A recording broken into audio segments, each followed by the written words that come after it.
morning steam, it's time to break one for cover.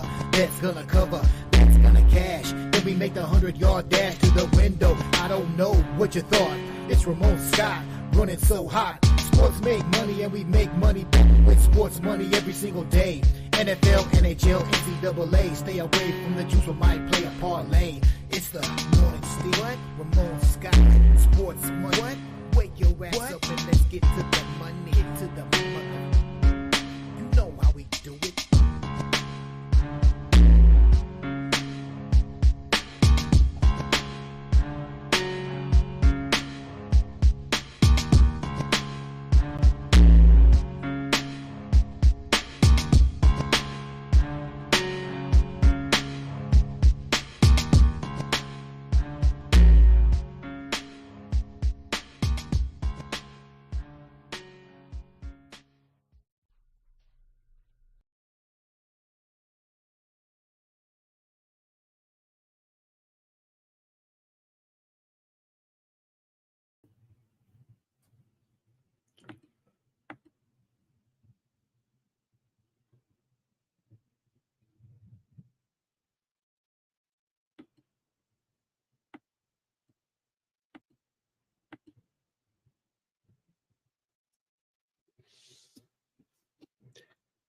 And a pleasant good morning to you. Sports money is money. Welcome to the Morning Steam Show for Thursday, November the 7th, NFL Thursday here. Thanks for joining me on the Morning Steam Show. This is Ramon Scott coming to you from the sports betting capital of the world, Las Vegas. And for the next, 90 plus minutes, we're going to talk sports and sports betting here for Thursday, cover some of the biggest games, topics, items here. I looked at the time. I thought Mikey Money arranged my schedule to come on at 6 p.m. Pacific. And I thought, what a great schedule that would be, except all the games would be going. So teasing Mikey Money a little bit there, and I got it straight, and we're here. I was here. I was going to come on here, at my usual time, late as usual. I'm that guy that everyone gets mad at, showing up late for the rides, showing up late for the party, showing up late to the game. I'm that guy that shows up late. But you know what? That's what it is when you're a big star, a big sports betting influencer like me here on the Sports Money Network. Good morning, everybody. Thank you for coming in. We'll say hello to everyone in the chat. Cover went on last night with a fun night of action here on Wednesday. We had a pretty good day here in Ramon, Scotland. I know that, so hopefully you did too. I know we had some good plays from the chat. Want to shout out some folks for some great plays, some great information, some great selections as well, and I'll do that here in just a couple of moments. We'll preview the big football game tonight with Lamar Jackson, Mr. Perfect, going up against Joey B. Pretty good matchup.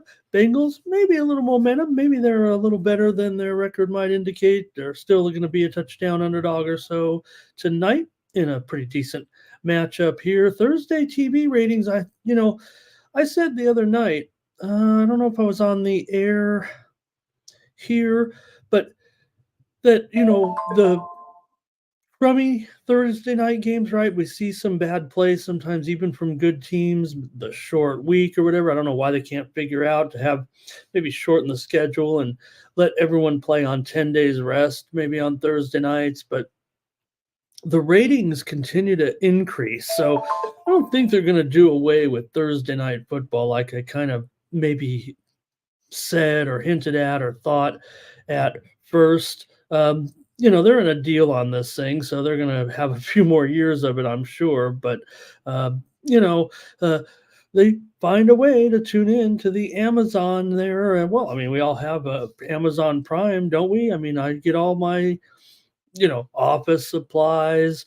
I get my sports action on TV. I get my Grubhub delivery. Amazon does it all, and they do Thursday night football tonight. So, saw the games last night. Let's take a look at some of the action here and see how we did, see how you did.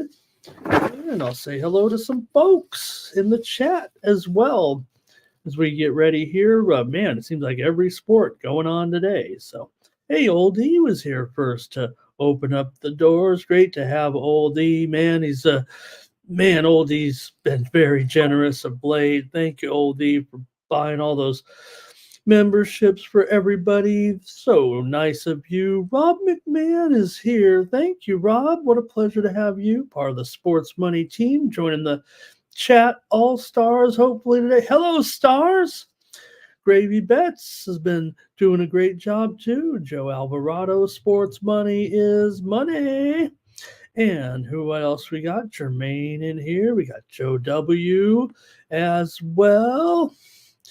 Let's see, tennis, red finger, red number one. I'm sure Joe put the red finger number one, but for some reason, the StreamYard, as much as I like the StreamYard, if you know what that is, that's the software that so many of the shows that maybe don't have the resources or the wherewithal to do a real production. Here, I remember being on with a friend of mine. I can say it here on this channel with the Keg. Anybody knows I've been appearing with on the Keg's channel on Sunday mornings after we get done here with Holden Kushner and a little preview there over at the Nuke the House channel.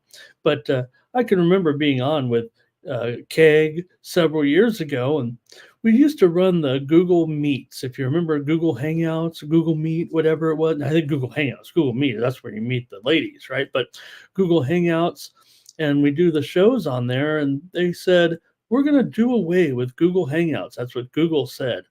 And this StreamYard software was just getting started. They just had it out a few months maybe. And I said, you know what? I told Keg, I said, you're going to want to try this software because everyone's going to be running their programs off of this. Was, I think, I want to say pre-pandemic. It was just starting like that. And well, here we are. It does a pretty good job. Joe, thank you. But one thing it doesn't do is read the emojis on some of them. And by the way, Joe's talking a little tennis here, and I got a couple of winners already this morning. So I got one more winner hopefully hooked up for you. I already came home with Ludovic Klein, and I don't care, minus 3.5 or plus 3.5 games earlier. I think he might have won the match there today against, no, he lost to Lechka, but we had the plus 3.5 games there, and he lost eventually, what was 16-15. So we got the win there in 3 sets. And also we had Shapovalov over Chris O'Connell there, minus 3 games. So I got one more hooked up for you if you want to check it out over at the Winnable app. I'll tell you how to do that in just a moment. Bobby Mack here today. I think Bobby had a pretty good day yesterday. I think I went against him a couple of games. He might have got the better of me there. Thank you, Bobby. And Lando here today. Curtis, thank you for everything as well. Hope you had a good one. Thomas Lewis is here, everybody. He's my main man, my right-hand man here on the channel. Please like this video, subscribe to our channel. Sports Money is money. And comment, like, share, hit the thumbs up on the fastest, most fledgling channel, sports betting channel on YouTube here. Sports Money is money. And what a weekend we had. I still can't believe it. Incredible. It seems like only yesterday, but we did those horse racing shows with Keith each every stride. Man, did I have a good time doing that. Did anybody hear my call of the Breeders' Cup Classic? Man, maybe maybe the old man here maybe I could be a race caller. Maybe they could send me out to some glue factory track. No disrespect to the great race callers that are already there. I don't know where they could throw me at. Does Zia Park still exist? All right, here's Fernando. Good morning. Jermaine talking Wemby here. And Thomas says, thank you, Thomas. Yeah, we'll try to get him today. I do miss being on the multi-handicapper sites. I got to tell you that, with the tote board and everything. So, all right. And look at this. Terrell said, remember, if 80 is out, take the Memphis team total over yesterday. And Jermaine is ready to go with a Gasecki touchdown here tonight. Man, I wish I would have pumped him a little bit stronger um, in his last game, man. Uh, he had 2 touchdowns, I believe, in that last game. He's looking pretty good here in this one. We'll talk about. I got a few players tonight that I'm certainly high on here, but we'll see what you guys have tonight in Thursday Night Football. All right, take a look at some of the winners we had last night. We had a really strong start to the night in the NBA, finished in the positive yesterday. Premium pick winners yesterday with Indiana. Also with Charlotte, we had the Warriors yesterday. We also had over in the Knicks Atlanta game. So we had some good premium pick winners here on the channel. And we had some good show winners here as well, including that Warriors Celtics game to go over. We had the Magic and the Pacers game to go over as well. We had the Cavaliers and the Pelicans game over. How square was I on some of those totals there? Heat and the Suns, we had that one to go over yesterday as well. And we had the Clippers and the Sixers last night to go under. Also, a premium pick winner in hockey last night, but I didn't have a great hockey card. I think basketball did me just fine, but could have had a little bit better action here. Hey, did I hear a little steam coming in already in college basketball? Let's immediately get to that with the Idaho Vandals. All right, Idaho taking some steam here this morning in their game. Let's see here, bring the sheet over for today and see what the schedule looks like. Idaho here taking the steam here against UC Davis right now. Idaho at home. They were getting 4, and this one's heading lower right now as Idaho taking the steam. That will be one of the games we're previewing today. I already have signed up for the total, I believe, on our pick. So steam continuing to roll here right now, and I think it was also winning there yesterday for the most part. So we'll take a look at that here when we get to the games. I think I've selected 7 or 8 games, I want to say, here today for the card. So I like the basketball card. I think we're still having a pretty good roll here right now. Also, just moments ago, as I was coming on the air, there was some NFL steam that came in. Let me see here what it was. It was on the Jets against the Cardinals here. The Jets are up to a 1.5 point favorite right now over the Cardinals this Sunday afternoon. So a little bit of movement there just as I was coming on the air, a little late there. Had to fix that time. It said I couldn't send it out to some of the destinations there if I didn't have the time right. So we're back on the board here, and thank you really to Mikey Money for always setting up the shows for me here. Teasing them a little bit, but man, it's really, really great convenience here at the over here at the Sports Money Network. I'm really pleased with my decision to come on over here. Hey, college basketball, we had a pretty strong day. We had premium pick winners yesterday.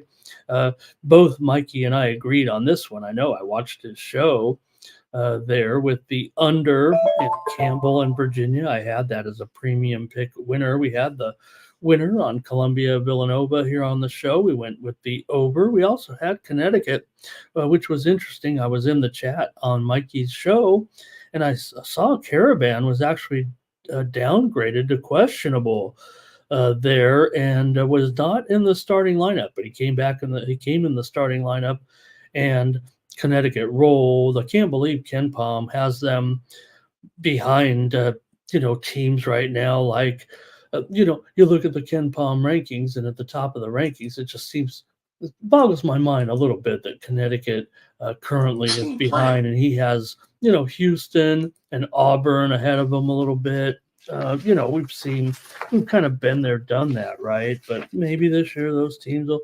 Hey, here's Central Michigan taking a little steam right now against Stony here. That is a game we'll preview. I've got to pick on the total in the game. Yeah, I'm previewing Stony Brook and Central Michigan. That's what the college basketball card looks like today. Hey, it's attractive to me. It just doesn't have any marquee television matchups, but we're going to be firing tonight, just like we did last night on several of these games, including Pepperdine on the show last night. We had Pepperdine here. We had Oakland and Boise game to go under as a premium pick winner here on the show. Also, we had the under in that UCSD San Diego State game. I was hanging out in the chat with those guys at Nuke the House channel last night and gave out UCSD in the chat there, plus the points. They asked for a handicap. They asked me for a handicap in the chat on the game. They said, "Why do you like UCSD?" And I responded, "My handicap is I lived in San Diego for 52 years. I like UCSD." But it's been a nice little building of that program, certainly, and they came through there in a close game. More steam coming in right now. We're having a good time here, especially with this college basketball steam, the way it's been rolling. Right now, Penn is taking the action. And I know there was some comments, hey, be careful. And it has come back to the pack a little bit here. But Penn right now is taking some steam here today in college basketball. Penn taking on Maryland Eastern Shore today.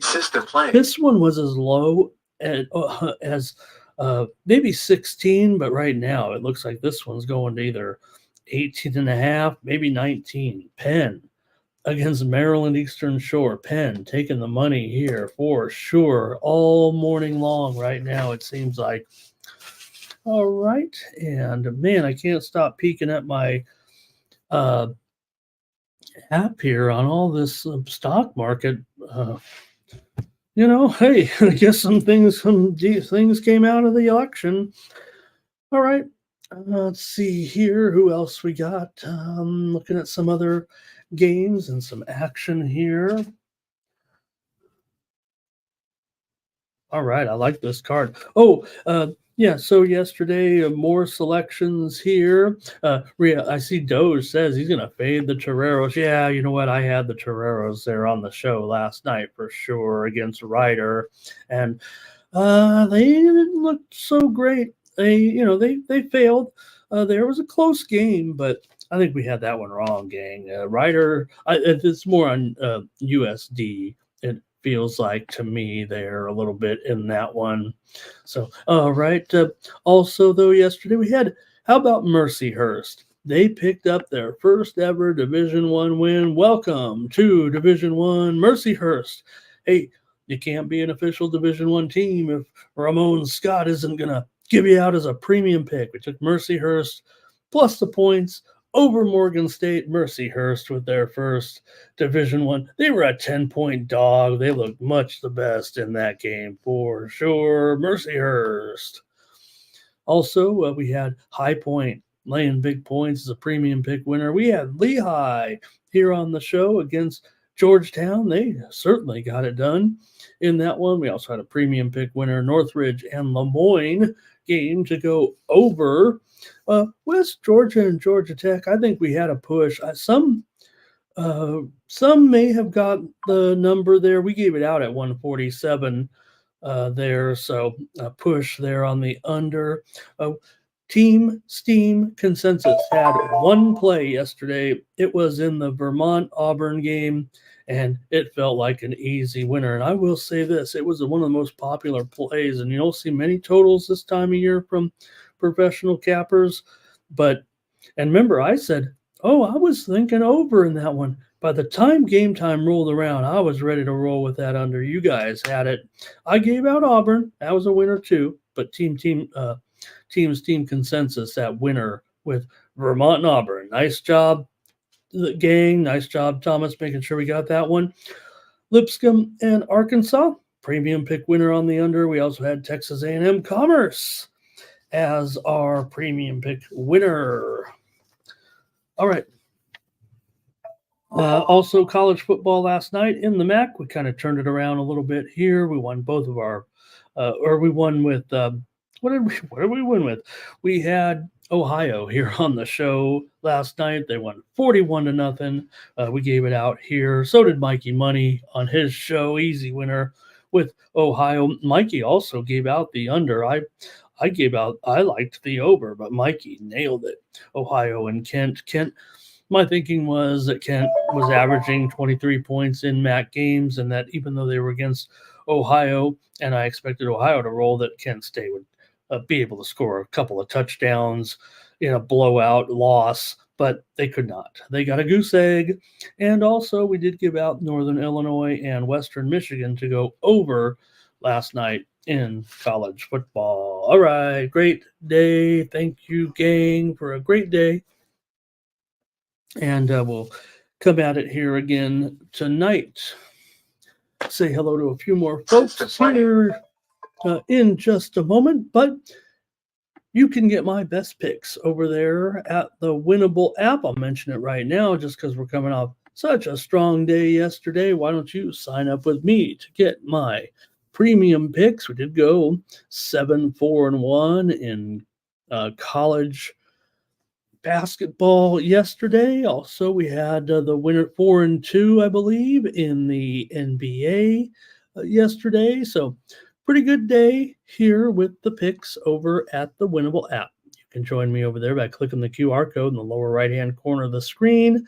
You can sign up for free, get those free tennis winners, including another one coming up here in just a little bit. I've got a match, I believe, in about an hour over there right now. If you sign up and get those plays from me, and you can sign up for daily picks, weekly picks, monthly picks, just $19.99 there, you see, or $19.95. I don't even know what I've set it at, but never miss a play. You can set the notifications, and that's 67 cents a day, but you can use a promo code STEAM and get it down to about 50 cents a day. So you get a couple dozen plays maybe from me, especially with college basketball, gang. This is where maybe you want a little extra something in your pocket with me. I'll be in your pocket. You can pull it out and see my plays for the day, my best plays, and send out those VIP plays.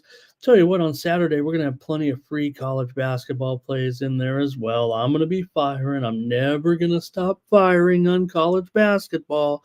So sign up with me over at the Winnable app. And like I said, you could use that promo code STEAM to save. Speaking of Steam, here comes another one. And that's the name of our show. That's the name of our lifestyle. We're always steaming it up here. Northern Iowa taking steam right now in the game against Wisconsin, Milwaukee. I think I was previewing this one. I think it's on our list. Oh, it might not be. You know what I think? One of the qualifiers, I look down the games, I try to find the best games, but I would like it to be on TV, on at least, a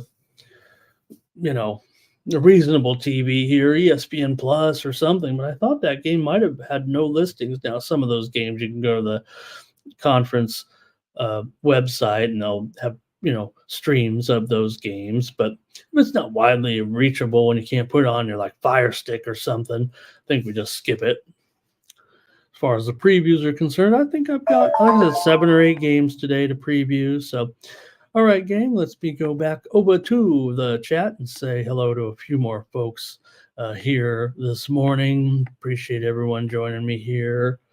Already several minutes in. Let's see who we got. Jermaine went under with the Warriors. Man, they're doing a nice job, aren't they? Here, CP under in the assists there. Fernando, hello. Taking a look at our coverage here today of football. Got one game in Serie A. We have some Europa League action as well. One game in the England Championship. But lots of Europa action here today. And let's see who else. Oh, I think I've already come through on a few of these. I'm going back. R. Thompson's here. Did I say it? Robert McCormick is a new member here on the channel. Is that right? I thought you already were. And Hallie, it's always Hallie, isn't it? It's always Hallie. There's Subhuman in the chat. 72 Impala's here today and riding around. I remember, uh, we got 72 Impala, a little more classic, certainly, but I remember riding around in the 1972 Chevy Nova. All right, here, blue Chevy Nova. Wisconsin is taking steam here right now in their game against Montana State. This one was as low as 16, but right now it looks like Wisconsin is going up here maybe to minus 18. Man, there's some moves. Let's get on not get on, but giving you these updates here. Hopefully, that's why you're here today. Joining me here on the show. All right, a few more here. Who else we got? Terrell says, look at that. The dogs on one day, the favorites on the next. Dougie here. He's got play for you here. I think this is the football game, right? No, that can't be the football game, right? That might be.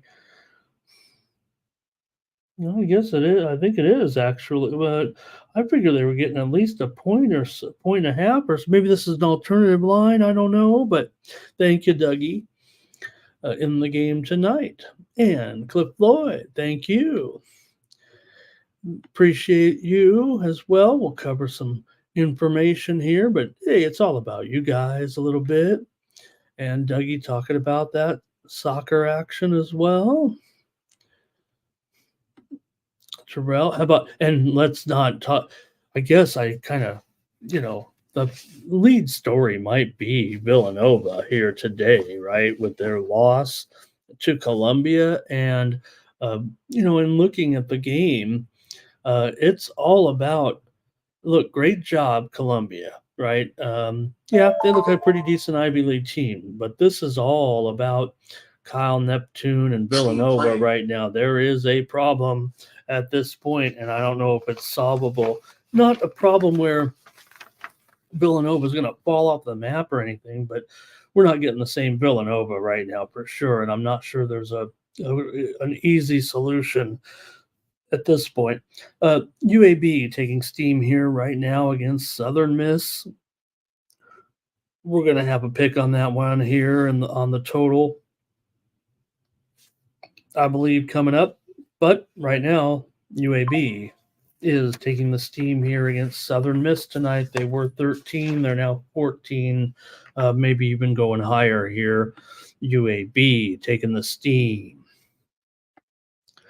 All right. Jermaine said he knows the guy. He knows himself a Quaker. And he says Penn is looking to roll here in their game tonight. If I got that right. Thank you, Jermaine. Dougie talking Northern Illinois Husky basketball. Northern Illinois is talking football there, right? With the game last night with Northern Illinois. Yeah, I read it privately. I didn't give it out. So, hey, it just seems like I give out a play on every. Well, I do give out a play on every game, but not every side or total. Sometimes I just and it does feel like we're looking pretty good here right now. And how about Philly Eagle Flyer hitting a big? I'm happy here. Rolling in the market. But look at this! Wow, Philly Eagle Flyer! Congratulations on a huge score here, and I'll be expecting pizza delivery. Tremaine getting bothered on the phone. All right. Here. Okay, let's see here. Subhuman.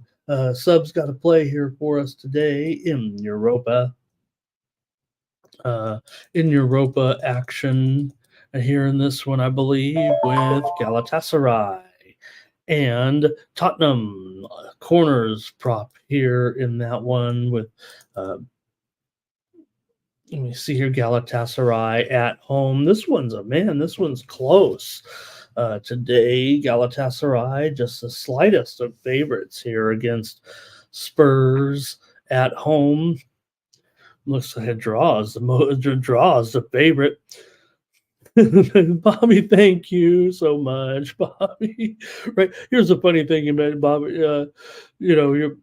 Thank everyone for the support. I'm so honored that you guys have taken me up on my offer over here. Remember, I used to charge $25, $35,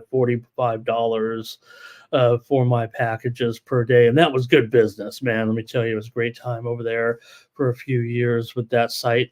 But I've changed changed my strategy or whatever and touting here to make fun of MMA guy a little bit here. I'm charging like 50 cents a day pretty much. But the one thing about it is after it was just a modest win last night, but here come the and maybe the tennis here, but here come the subscriptions. I don't know. Is everybody else struggling here at this point?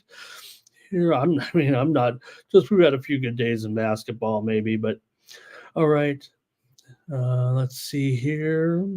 I think that's it for saying hello. Thanks for the Eagle Flyer. Appreciate it. We'll have a fun night watching Thursday night football with some pizza and beer. Thanks to that 65K jackpot.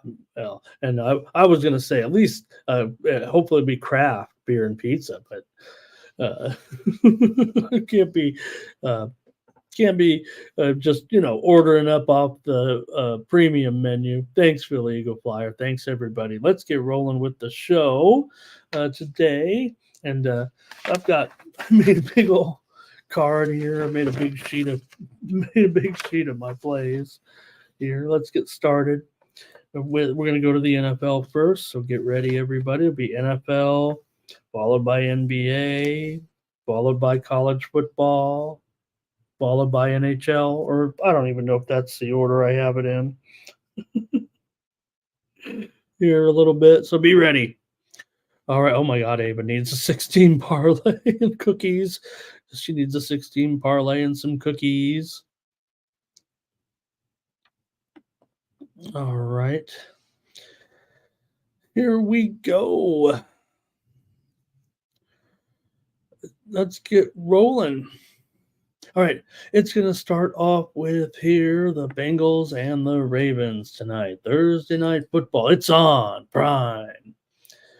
And there's a thought process out there that kind of say, that maybe the Bengals have a better second half of the season in them here. It does feel like they've been a little bit they've been clunky for sure, but they are 4-5 now all of a sudden, and that is getting closer to the playoff picture in the AFC with Joey B and the guys. They've won 3 of the last 4 games currently right now. Gone over in 6 of their last 8 games currently. This is the Bengals, a pretty good roll for them. Let me get it here. Yeah, here we go. 7-3-1 against the spread in their last 11 as a road dog. They've won 3 straight games now on the road coming in. They're also 14-6-1 against the spread in their last 11 games coming off of a win. For the Ravens, they come in here with a 6-3 record right now. They're on fire. They're 6-1 straight up, 6-1 against the spread in their last 7 games. I like the Baltimore Ravens. Hold it. I like the Baltimore Ravens over the Kansas City Chiefs right now in the AFC. Look, the Chiefs are wonderful. They are looking terrific. They are, they're undefeated. They're doing it with, good defense, underrated defense. I have the Ravens just slightly ahead of the Chiefs right now. Now, the problem is if things don't look, they're not going to go. Chiefs aren't going to go undefeated. Somewhere, some teams will lose. The Ravens have, they're not going to get the home field right now at this point with 3 losses. But I just have a feeling that this team is a little bit better right now than the Chiefs. Um, Not record wise, and they'd have to go on the road and prove it, but I think they're a pretty good value right now, long term in the AFC, considering they're, oh, probably uh, maybe 7 or 8 to 1 to win the Super Bowl, and the Chiefs are what 7-2 right now to a certain extent. So, anyways, just covering it on this game here. Look, these two teams. You got the Ravens, a monster over here right now, 8-1 to the over so far this season. I already mentioned, the Bengals going over a little bit as well. Ravens 8-4 against the spread. Their last 12 games as a home favorite, so it's a pretty good roll for them as well. But the one thing you can kind of look at here a little bit, Bengals. Pretty strong in this role. First game of back-to-back road games. 5-1 against the spread. Their last six for the Bengals. The Ravens are 1-7 against the spread in the second of back-to-back home games, and 1-6 against the spread in their last seven division games at home. So if the Bengals are kind of closing the gap here a little bit in the division, maybe they could have a decent performance tonight and stay within this inflated number. I think is safe to say here at this point. This one realistically could have opened lower if maybe the Ravens didn't look so goddamn perfect here lately. The Bengals are closing the gap here, it feels like a little bit anyway. So let's see what you guys have in this one with these two. Remember, it's a division game. Remember that last game, 41-38 in week 5. It was overtime. The Ravens won. The Ravens even covered at Cincinnati by 3 points. There were 960 yards in that game. The Ravens have won 4 straight meetings between these two teams. The margin of victory was 3 points, 2 points, 14 points, and 4 points. The series has gone over in 7 of their last 8 games between these two teams. This one feels like it's going to be a wild one, Bam, for sure. I'm going to take the Cincinnati Bengals, maybe to get this back door here, it feels like a little bit. Just feels to me like it's easy to say now, right? Beginning of the season, what's the spread? Ravens 3.5, Ravens 4, maybe Ravens 3, something like that.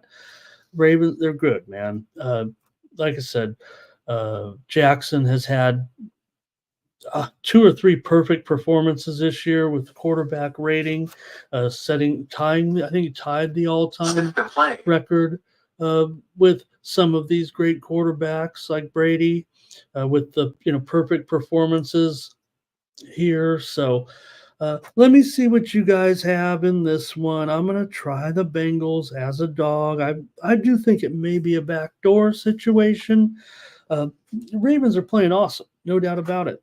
But again, the reason why the Bengals are kind of live here a little bit, maybe you could consider the Bengals to make the playoffs. Right now, they're about, I think they're even money at this. I think they're minus $1.10 to make the playoffs right now, believe it or not, with their current record. So remember, that's kind of saying something because they are under 500. The thing is, the schedule becomes a lot easier here. I think after the next couple of games, that the Bengals might be expected to build a little bit with a weaker record right now. So, all right, let me hear it in the chat. Appreciate everyone for joining me today here on the Morning Steam.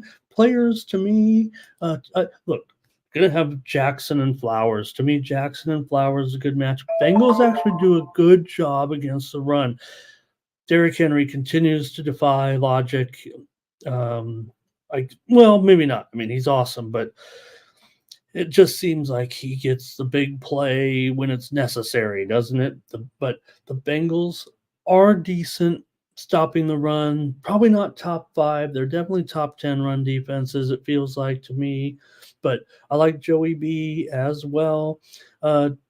Jamar, I'm kind of neutral actually on him. I'd actually look to a little bit deeper here. Look, the crazy thing is Burton. I say Burton because Burrow is making these receivers look. Um, Isavas, this guy's looking good. I mean, uh, Irwin, these guys have kind of low numbers here projected in the game, and it could be a bit.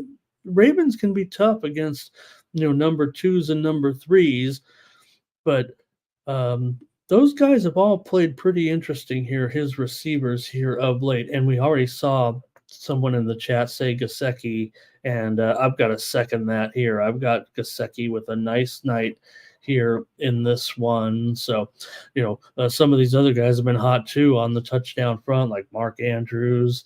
Uh, let's see here. What Mark Andrews scored touchdowns in 3 of his last 4 games. Rashad Bateman has scored touchdowns in 3 of 4 games against the Bengals.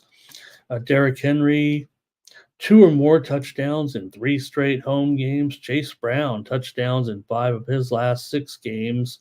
Jamar Chase, 4 of his 5 games against Baltimore, he's had a touchdown. So, man, it feels like there could be some points scored here tonight. I'm ready for you guys in the chat.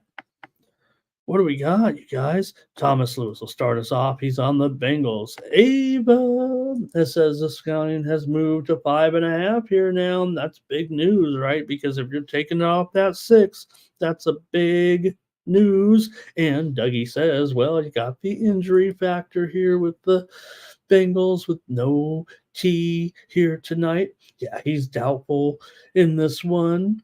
But again, to me, I just see these other guys have stepped up so big time, it feels like here right now. Isabas has been terrific here. All right, let's see what else we got. With our Tom's on the Ravens here, Impala's on the Ravens. I get it, you guys. I'm trying to sell a little bit of Bengals here. Maybe I just want a better game tonight. I'm on the total here, though, guys.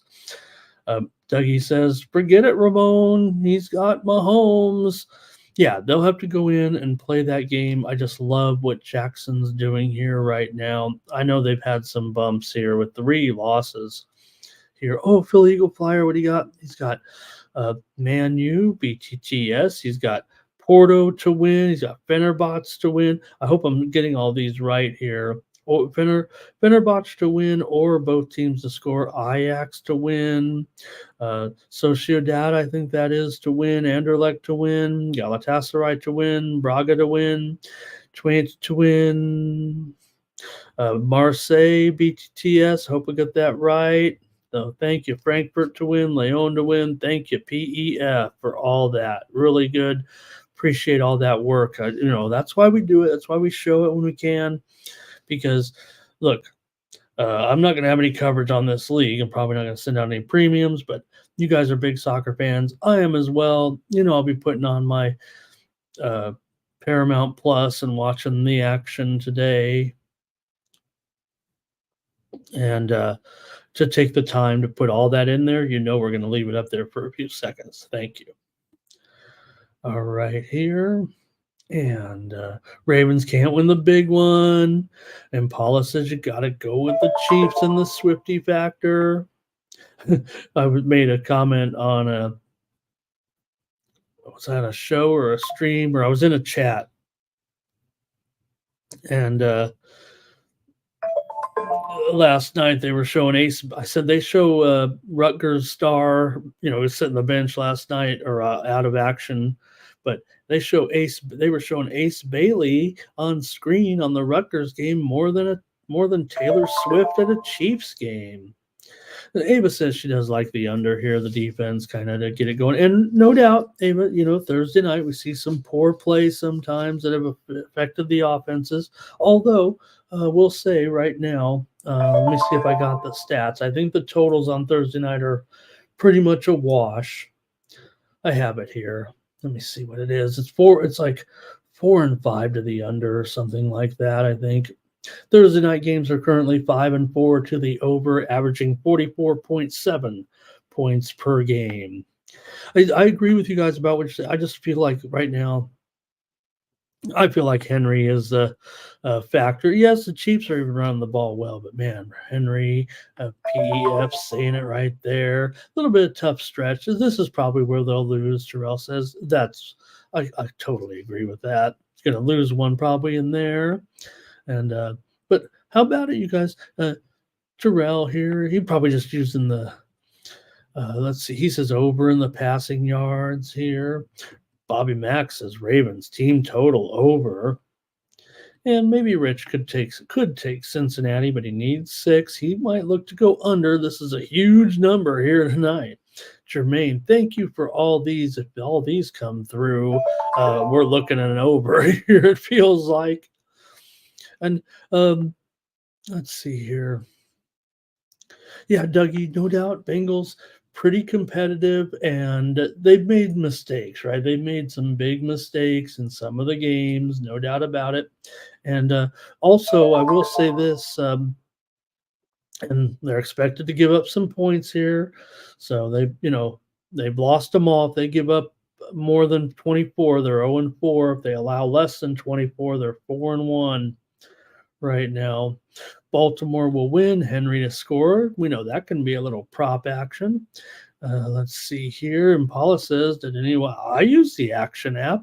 I think some people, because it's so commercialized a little bit, but I think it does have some. I think there is some good functionality to it, and I like the Action Network. Actually, I think the app is clean. And Rich Stubbs has a little Jamar here. But we're going over. We're going under a little bit. Nuke. Yeah, Nuke. It's so oh God, Nuke. It's so nice to have this. I have it here. Oh, I was going to maybe a nice computer. Nice computer. You can see it right here on the screen. That's it right there. Oops. Where's that? Right there. With my odd screen up here right now. There it is. New computer arrived. Thank you, guys. You helped me.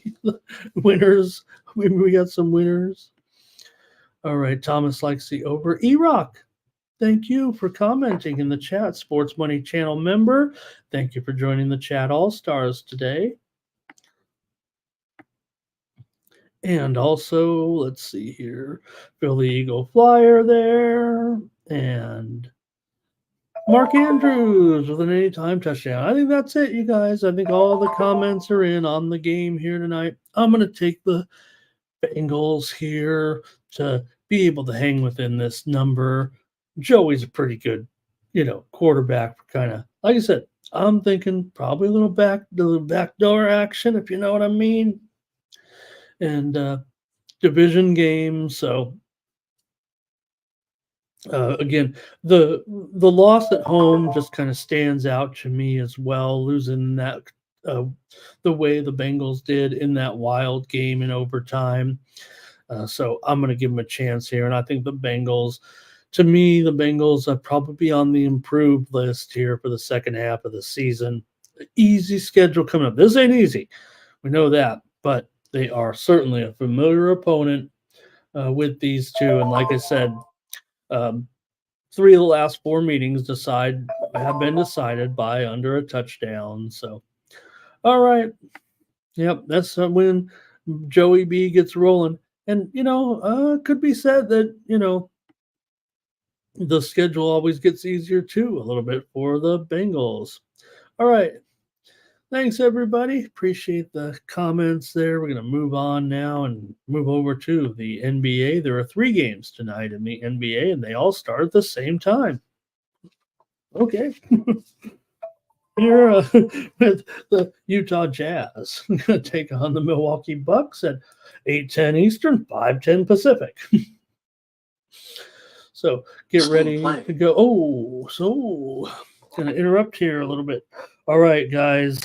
I got to give this one out right now almost here. We're talking college football tonight, and we're talking NBA right now, but Steam play coming in right now. It is on my play tonight here, so I'll just announce it now. We'll maybe talk about the game momentarily. This one has gone up so high. I still like it over tonight in Florida Atlantic and East Carolina.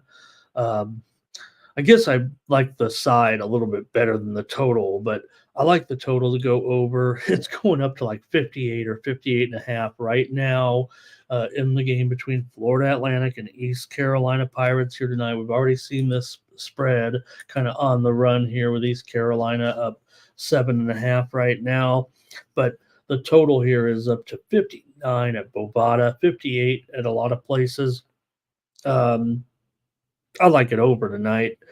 That's going to be a tough ask now as it continues to go up, but I feel like it's got a bigger chance to go over this number than stay under. So just want to mention it right now. The steam just came in on Florida Atlantic and East Carolina, and right now I'm going to tell you that I'm taking the over here in case you want to get on it. Maybe you can beat this number a little bit. Probably not now, but I'm still going over. That was my play, and I'm sticking with it. So, all right, back to the NBA though. We'll talk about a few minutes about the college games. Probably not too in depth here, but let's go to the NBA here in this one. We'll talk about the game between Utah and Milwaukee. Here, Utah, pretty bad. We know it's been a rough time here for Utah this season. I could have it. You might have them last in the league here at this point. The way things are going, you're taking on the Bucks, who definitely have been underachievers to say the least. So far, it feels like. So, see what you have here in this one with Utah and Milwaukee. Both teams are. Here's the thing: both teams are 1-6 right now, but kind of a different kind of 1-6 here, right?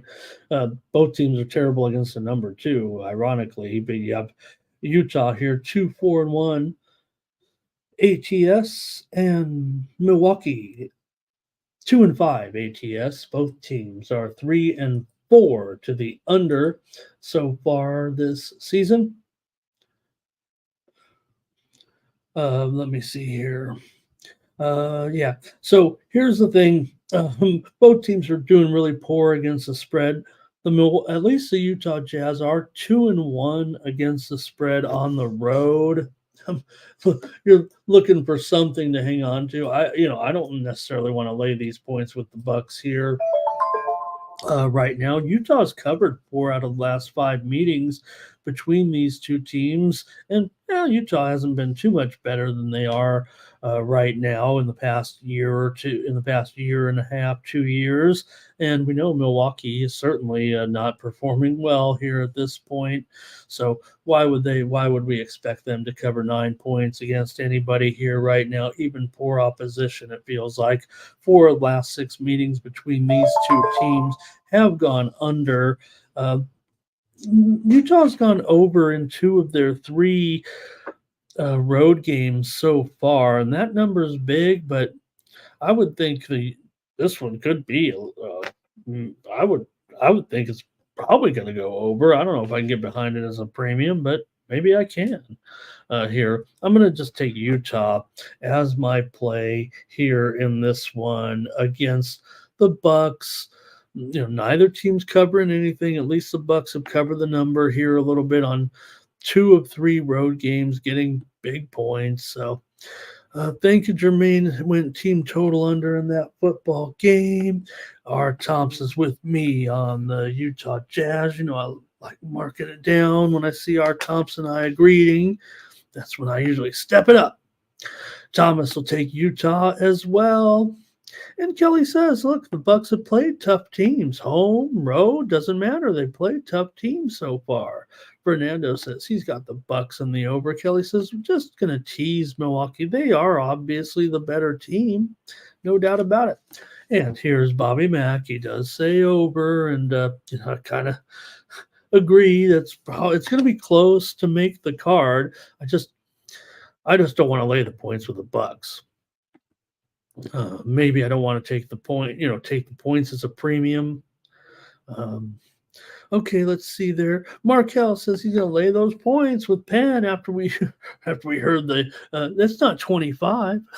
So alternate alt line. There we go. I'm like, what?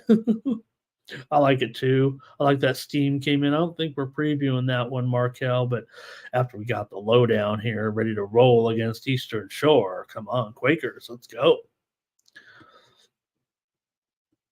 And let's see here. Terrell says over is the easier pick in this game. Yeah, Terrell, but we have to have some premiums. Look at Tremaine. He's on all overs here. Scares me a little bit, right? I don't, I'm always looking under first, but yeah, maybe we're on some overs here. And look, I got rocked that first day of college basketball, taking a bunch of unders, thinking my numbers were solid. Look, I adjust on the fly, and I've done a good job here the last couple of nights. All right, 72 Impala. I think he's saying take the points, and I will take the points with the Utah Jazz. We move on. Timberwolves taking on the Bulls here. The Timberwolves come in with a 4-3 record.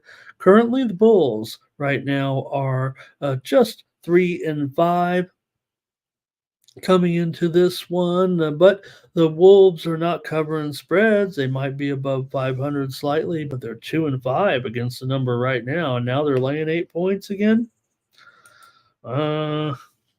They're definitely having trouble covering these inflated numbers here a little bit. It's up to 9 right now at circa in this one. Yeah, there's some uh, factors here a little bit on the injury front. I didn't mention the last game. I mean, I think we know Giannis is on the injury report anyway as questionable. I do expect him to play. Lauri Markkanen is improving here, and we may get to see Markkanen. I don't know if he's going to make it back to the lineup tonight with that sore back, but just wanted to mention that real quick because Giannis is on the report. Okay, Minnesota and Chicago here.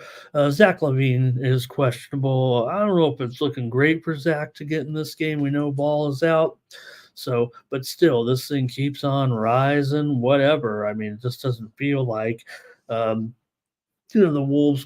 I don't know if they're going to get a number here on these guys, really. So let me see what you guys have. You have two teams here definitely going over so far this season for the most part. They're combined 9-6 to the over. Bulls are 1-2 to the under at home. But go ahead, gang, if you want to comment here in this one. Just for me, 5 straight meetings between these two teams have gone over here when playing in Chicago, and 7 of the last 8 meetings overall between these two have gone over. That's a long sample size, even though it's Minnesota and Chicago. Remember, one team is in the East and one is in the West. So even though they're kind of proximate to one another, they're still only playing twice a year. So Bulls, though, have covered 5 straight meetings at home here against the Timberwolves.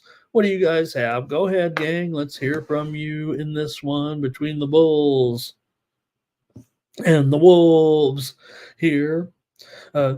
These two, let's see, I think they met already, I want to say, was it opening night? No, maybe it wasn't here. I didn't call it up. Let's see what you guys got here. I love this saying. I use this one many a times. If you're gonna play it, you gotta lay it. All right. And I think is Kelly saying this game here because that's what I want to do actually. I hope Kelly's talking about this game. Holy over. Oh, yeah, 7 of 8 Minnesota Chicago high flying games. That's what we're doing. I'm going over in this game here with Minnesota and Chicago. Total here currently right now at 227.5. What do I have on screen? 228.5. Okay. It's actually gone down a little bit from that number, but it was as high as low as 225 at a few books. So it's gone up a little bit. So it's only going to qualify here as my free selection here on the show. Jermaine here with a little prop action in this one. Appreciate that. Let's take a look at a few more here. Robert McCormick says go over 72 Impala, willing to come in on the Bulls plus those points. AOD says the game's gone. We have a final. I didn't even hear it. What was final? Did a game go final in here? Let me see. AOD, there it is, final. Fernando going to go over with me, and Terrell back to the well with Kobe White here. And here's Edwards over 3.5 threes for Jermaine, and our Tomps likes the Bulls here as well. Me too, I feel like, if you know what I mean. Probably be taking the points here tonight. Bulls have covered, I think, the last 3 meetings between these two teams, but that sounds good. Okay, I think that's it for that one, you guys. Thanks a lot. Let's go to one more here out west. I say out west in Texas, but again, all the games at the same time. 5:10. I don't like that. All right. Trailblazers and the Spurs tonight. Both teams come in with a 3-5 record currently. Spurs going to be favored at home in this one. Right now, the Blazers have done a nice job getting some of these numbers. They are 3-0-1 against the spread on the road so far. Spurs have been decent too. They're just 4-4 against the number, but this is their second time as a favorite this year. They did cover in their first pop as a favorite here this season, beating up on Utah. I say pop, it makes me think of pop, certainly. I hope Pop, you guys.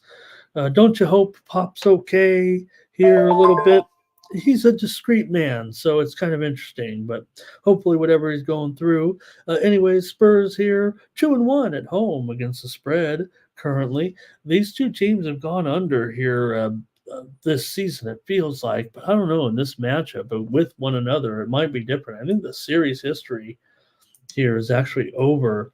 5 of the last 7 meetings have gone over in this series. Teams have gone under here for the most part. Portland 0-3-1 to the under so far this season on the road, and the Spurs are 0-1 in that 0-1 to the under in that game against Utah. Went under. They were favored that went under. They're also 1-2 to the under at home. I don't know about that. The widely reported steam came in on the over. I'm going to take here on the show the Blazers plus 4.5 here at this point. Look, I thought the Blazers looked pretty decent in that game at New Orleans. Yeah, I've already talked down New Orleans and said they're not going to make the playoffs here now. Questions with New Orleans, and they covered before that against Phoenix on the road, getting double digits.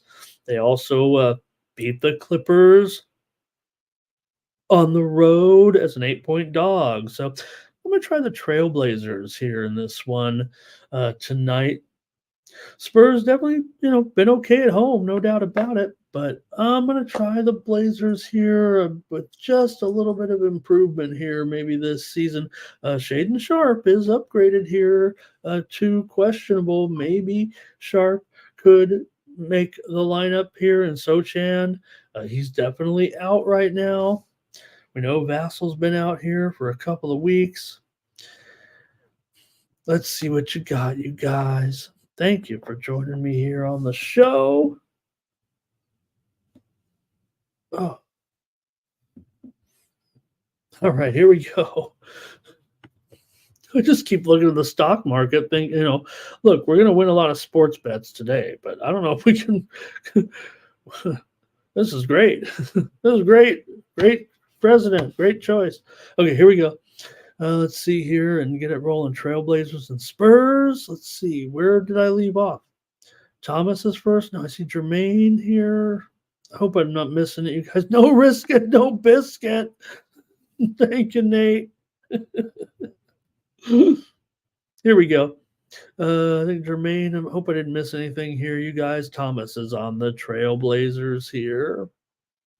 Maybe Pop is getting a little, he might, maybe it will. He seems like the guy that wouldn't stray, like he would say, hey, it's over, I gotta, work on this, or I gotta be healthier, whatever. It's stressful, right, to flying around the country when you're, you know getting up there in age. And let's see here. Kelly says Spurs have won 4 last 5 meetings between these two. Markel says, I'll take the Blazers on the money line, Ramon. I don't need those points. Bobby Mack says he likes the over here with in this one. R. Tom's on the over here. My crew, I mean, we're going to be good today. And Nuke says, I'm never paying attention to the NBA in the regular season. All right. And Nuke, we're gonna. Hey, you guys did a great job covering some CFL. We've got big time playoff games here this weekend in the CFL. I don't think I've even finalized my plays yet, but I know you guys might have. So, in case if you want to say something in the CFL while you're here, maybe I don't know if you can come by tomorrow and or Saturday, or Saturday, but feel free if you're busy or anything. All right, Terrell says he's got to bounce back here for the Spurs at home. Portland unders here. That's what Kelly likes here. All right. The Spurs money line for Impala. Woo, Reza. Hello, Spurs first quarter. And Blazers here for Doge.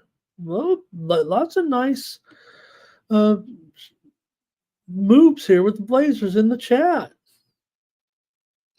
And yeah, Tom, I didn't make a big deal of it because look, I think everyone knows by now, and like I said, don't want to lose any viewers. Maybe I'm a little bit blue.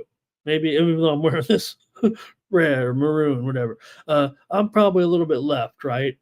But I did have probably the biggest bets of my life on this election, and I am a winner here.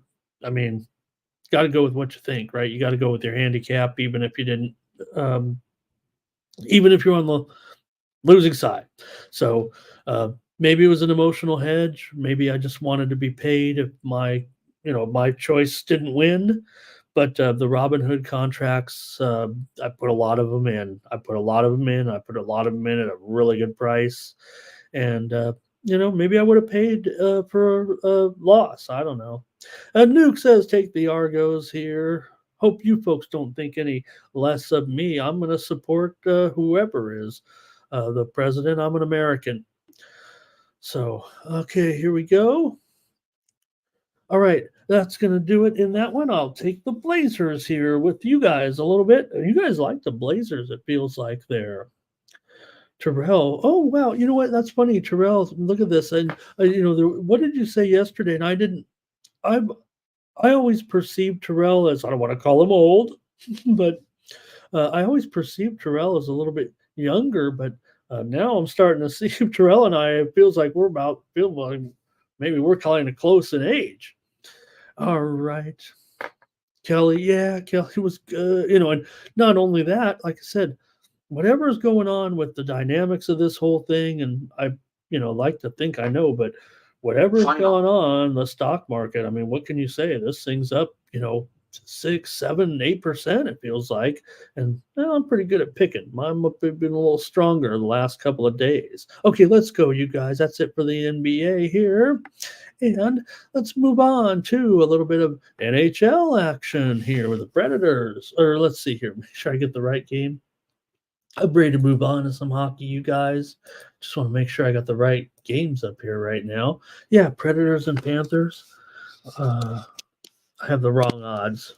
Bear with me here.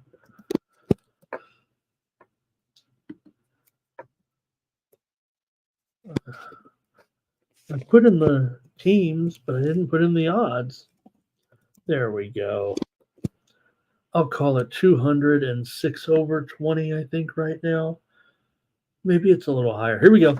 Here we go with the NHL tonight. The Predators and the Panthers in this one with the Panthers. Pretty big favorite here, obviously. $2 favorite going up against Nashville in this one. Maybe it was even, I have on my sheet here, there was $1.75 here on some of the openers right now, but we're definitely seeing a little bit of movement here on the Panthers. Here in this one, let's see what's going on here. All right. There we go. Okay. All right. Here we go. Predators taking on the Panthers. Got to get the goalie computer going. All these different sports, and I've got a million charts to look at. It feels feels like with the different sports. So let's just keep it rolling here right now with the Predators on the road with Wedgwood. It looks like here in goal against Bobrovsky.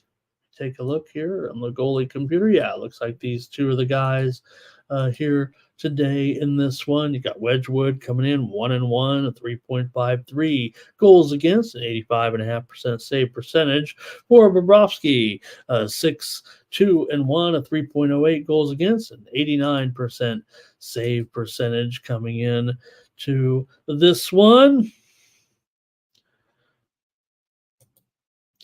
See what you guys have, if any. This is a long card here in the NHL, so I don't know how deep we're going to go necessarily into the games. Maybe I'll just have some picks here with you guys if you want. And let's see here with Gravy says, hey, you know what, maybe our chat's a little more mature than the rest of them. I don't know. Panthers here for Fernando. And what else? Here, Impala says, Panthers money line. Our Toms likes the under here in this one. I see ya, and so does Robert. Oh boy. When these two are agreeing, I'm starting to notice a pattern here. That's usually a pretty good play. I was going to try to take the Predators here, I think, on the puck line, but maybe I should just go with these two. The way they're clicking here, it feels like. Maybe we should have our own show of R. Thompson, Bobby Mack. That might be the name of the show. All right. For me, taking a look here with these two, you have, let's see, Nashville's covered 6 of the 7 puck lines on the road against Florida and Cal Bear. Is this for currently right now, I think, right here with Nashville? Let me just, I'll check it and kind of bounce here a little bit with you. Thomas, this is a 40 and over show, 40 and over crowd here. This is where I don't want to call us so old, but all right. How about that? So, what does that say, Cal Bear? Well, appreciate you very much too. Nice to see you today here, Cal Bear. I think he's saying, look at this. 5 straight puck lines that the Panthers have covered here right now. They beat Dallas, Florida. They've been winning games and covering puck lines. Wow, no doubt about it. Beat Dallas twice, covered the puck line in a home and home, covered against Buffalo on the road, covered against the Islanders on the road, upset the Rangers. Great run here, no doubt about it. Florida coming in 9-3-1, Nashville 4-8-1. Nashville, is 3-1. However, on the puck line themselves, they do very well in this series. You mentioned those puck line. Florida started off poor on the puck line, and now we're on a roll a little bit on the puck line. So, Cal Bear's got a great point there, but I'm going to try the Preds here on the puck line. Especially this thing's gone up to 200 right now. I think that even makes it affordable for me here in this one. I'm going to try Nashville. They're still minus $1.50. That doesn't feel great. Maybe I should have just rolled with the under with Bobby Mack and R. Tops, but I got a premium maybe. So, all right, give me the Preds on the puck line here. I'll try that. All right. Okay, hopefully you got your plays in there. Let's continue on. This is a big hockey card. We're already here in an hour and a half or so. So Flames on the road with Vladar going up here against Swayman in this one. Now there are some Yeah, no, these are the two expected to be in there anyway. Nothing's confirmed here, I don't think today yet. So far, Vladar, 3-3-1. So far this season with a 3.16 goals against and a 90.5% save percentage for the Bruins. They come in with Swayman 4-5-1, 3.51 goals against, 89.5% save percentage coming into this one.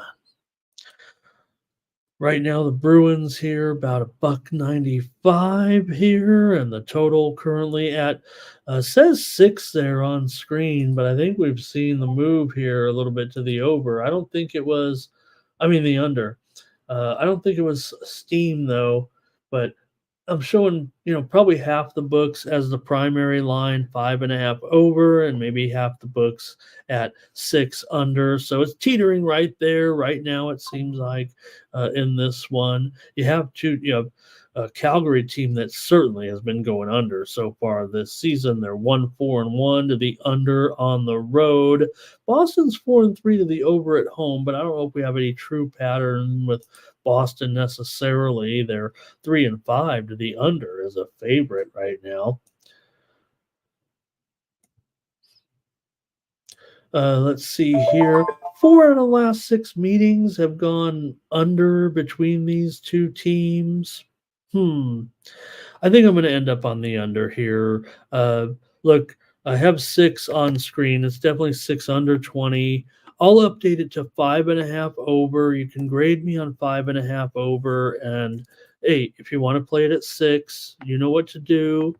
But I'm going to try the under here with the Flames and the Bruins tonight. Let's see what you guys have, if anything, in this one. And let's see here. I'm going to try to read. Kelly says unders. Mikey Money says Florida is 20-2 to the under on their. Oh, that was the last game, but I love that. And, I always tease Mikey a little bit, but sometimes there is a little bit to the day of the week trend because of just the overall habits of people of teams, at home, away on certain days, and how you travel and things like that. It feels like he says that we got 2 teams back there coming back from a trip today, or 2 of the teams. Here's our Tomps on the under with me. That makes me feel pretty good. And yeah, Jermaine. So, it's kind of like, right. I think you understand this concept too. It's like I am going under, and look, I'll go under 6. I'll go under 5.5. Right now, you look at where the line is. It could be argued, right? 6 under 25 or 5.5 over 25. It's kind of the same line, right? Uh, some books you can also actually go if they list. I know you know this, but 5.5 under or 5.5 over 25 or whatever it is. At some books, you can go to the next number up. You can even go under like 6.5 at minus like 250 or something. But again, I think the line there for me is both are about the same. And if you do see line movement to a certain extent, I just say back off. People say, "Hey, will you still play it?" Especially on the subscribers. I'm not singling out Jermaine. I'm just explaining the concept though. Hey, would you still play it if it was at, 5.5 under 45? I guess this is a different example. Maybe if you're talking about a basketball game or something. Oh, I'm going over 220. Oh, would you still play it at 222? And I don't usually say no and just stop at 220. I say just taper your unit size down a little bit. If you were going to, half a unit, maybe you go, 0.4 unit or 0.35 unit a little bit. You just taper it down a little bit. You're not getting the best of the line, but you still like it. Kelly says, agree with the Bruins under. You got to keep betting under here. Calgary, their offense is struggling here. You see Calgary, they did win against Montreal, but don't they always, if I'm not mistaken, win against Montreal? Scored 3 goals, just 2 goals at home against Edmonton the other night. They did have that nice shutout against New Jersey there, but also had trouble on the road, scoring 1 at Utah, 0 at Vegas. So, all right. And here's Doge says, take the Bruins in this one tonight. I'm not sure I'm going to have this. Might be my only play on this game. T's here today. Nice to see T. What is he saying? Oh, let me see here. Kelly here with a couple of plays. And Jermaine says, right. And here's the thing, right? So you're always going to get a better price there. And to be honest, to let you guys know what on my bigger plays, if I'm taking, say, a $100 play, I use that as a good starting point because, hey, what we've learned about players here, right? And talking about the way I charge for those plays, how can you charge $25, $35, $45 for those plays when we know that uh, you know that's appealing to a more high roller crowd. I'll just say that, right? So when you're talking about playing $100, say for example, hey, I might go $75 under six, and I might go $25 under five and a half, something like that, and you still get a good return. Okay, what is T saying here with Mr. Cameron? System play over. Take the bifecta teams off a shutout. Thank you, T. Nice to have you here in the chat, All Stars, today. All right, let's keep going, you guys. Let's keep going. Thank you. I'll take the under, but we got to keep going with these games. Penguins and Hurricanes. And this one, Nedeljkovic against Kochetkov. It feels like in this one with the Penguins on the road here in this one for the Pens. They could have, there is some of the sites listing Blomqvist here. Let me take a look at my main site. I think I'm gonna roll with Nedeljkovic here at this point. Kochetkov has been on fire. He's 6-1, 2.72 goals against, just an 87.8 save percentage, but he's still Carolina just looking great here pretty much right now. Feels like they're doing a pretty nice job at this point. We know they're 9-2 so far. The Pens come in 5-7-2. Carolina on this winning streak here, currently on fire right now. Still going to be a huge favorite here at 270-ish or so. Look, it's even down here to 250 at some of the books. The square books are still up maybe at 270, but the sharp books are down to about 245 or 250. I don't know. Is that a discount? It kind of feels like it.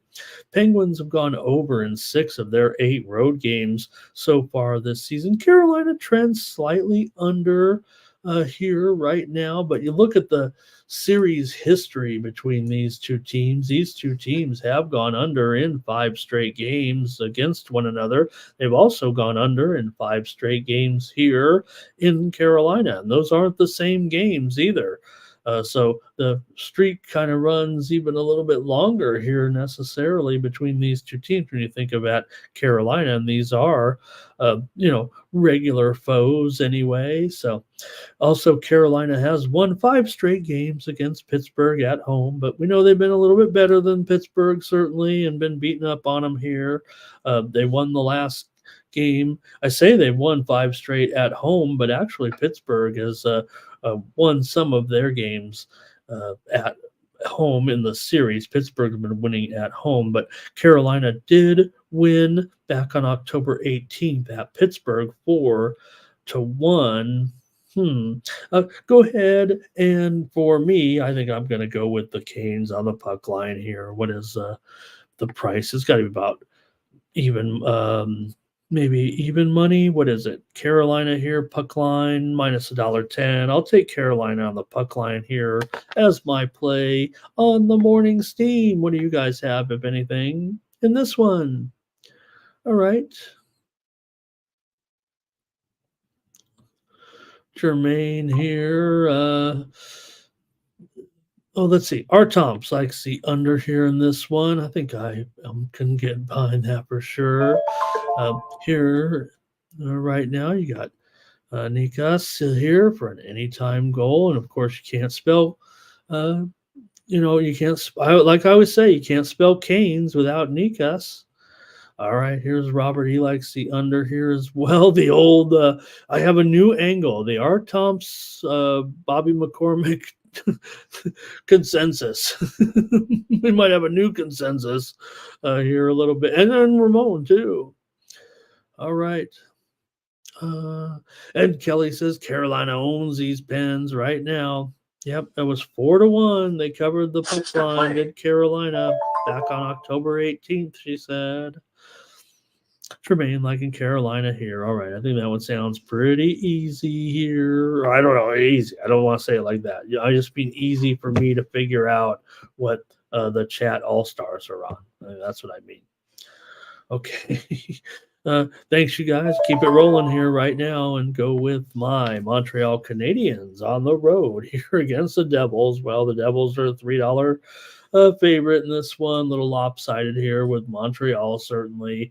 But hey, I'm not totally down on the Habs just yet. I mean, they are 4-7-2 here at this point. They've been up and down for sure, but they're on a losing streak right now with 4 consecutive losses here coming into this one. But hey, you know what? They've covered the puck line in 5 straight games against the Devils, and certainly the price is decent here. Now, the Devils have won 13 of the last 17 meetings between these two teams, but still 310, 315 here. Even the sharp books are up to 320 or so, it feels like right now. So both these teams trending over here, it feels like, but especially Montreal. They are 4-1 to the over on the road right now. They've gone 8-5 to the over in all their games so far this season. New Jersey, they are 6-1 to the total, but 4-2 to the over at home, including 4 of their last 5. See if you guys have anything here in this one with Montembeault for the Canadiens. He is confirmed here, actually. He will be in here today for the 3rd straight game right now. So, look, he started hot, but since then it hasn't been so good here of late. And you're going up against a Devils team that, what can I say? They've been scoring some goals, no doubt. Want to take the Canadiens, though, here on the price. I don't know if I can get away from this. Let me see what they are on the puck line. Are they? Oh, maybe they're even money here, it looks like, at this point. Let's see what you guys have. I'm probably going to be on the Canadiens here. You guys, I know it hasn't looked good. Thomas says Carolina's a consensus. I'm sure it's a puck line consensus, but maybe it's 270 as well. Robert says he likes the Devils. Hey, Robert and I can't agree on every single game. That'd be too easy. I'll take the Canadiens in a challenge here. Look, like I said, series history okay here. I feel like Montreal, this is their second losing streak of the season so far already. So they always have issues here. I'm going to take the Canadiens, though, in this one. All right. Let's move on here. Next up is the Islanders on the road taking on the Senators. In this one, you got the Senators here, a favorite, $1.40 or so right now. Maybe $1.50 there at some books, but looks like it's going down here a little bit. It's pretty much right around the opening number. It's just that this one's been fluctuating, it feels like, here right now. I have $1.50 on the screen. That might be a little bit high, is what it feels like. A little bit high. For the let me see here. For the Islanders, they have gone over in 5 of their 6 games as an underdog so far this season. They are 8-5 to the over thus far. I'm showing Sorokin and Ullmark as the possible goalies here, and I think that's what everyone is kind of showing as well. You have Ullmark 2-4 with a 3.02 goals against so far this season. Sorokin 4-3, 2.35, and a 92% save percentage so far. For the Isles, they have done a pretty good job here against Ottawa. They have covered the puck line in 8 of the last 9 meetings here in Ottawa, often as an underdog. Here, they've also won 7 of the last 9 meetings in Ottawa. There's got to be a little bit of something to that here. I don't think there's much difference between these two franchises over that time frame. So I want to take the Islanders here. I'll take them straight up to try to win this one against the Senators. Play a little bit of series history, maybe here in this one. I don't think the Islanders have been absolutely terrible thus far. They're 5-6-2. The Senators are just 6-6. Now the Islanders aren't covering any puck lines at all. That's for sure. Just 3-10 to the puck line this season, but 3-3 to the puck line as a puck line dog. I'm not going to want to play the puck line at this price. So just making a note that this is certainly a little bit better of a role for the Islanders here than when they've been favored so far this season, is what it feels like. So I'm going to try the Islanders as my play, and let's see what you guys have here with the Islanders and the Senators. In this one, Philly Eagle Flyer got a nice parlay here that pays plus 444. You got to take that if it's paying 444. Kelly, thank you for your props here. It looks like here in this one. Thank you. Leave that up there for a second. Anybody can check that out. Here, R. Tomps does like I think over in the Senators and the uh, Islanders. And like I said, it's to me when I look at it, look, you got a team that Ottawa nondescript in what they're doing totals wise. The Islanders, yeah, they're trending over, but the 5-1 to the over on the road is kind of here's Fernando with a little bit of a lean. Bobby Mack saying going over. You got the R. Tom's Bobby Mack factor again. And Doge says Senators mean business. Hopefully they'll turn it up here a little bit right now. They keep alternating wins and losses here at this point, but they're covering puck lines. And Kelly is bagging on my Montreal Canadiens. She said they're bad, they're bad. And I was once quoted.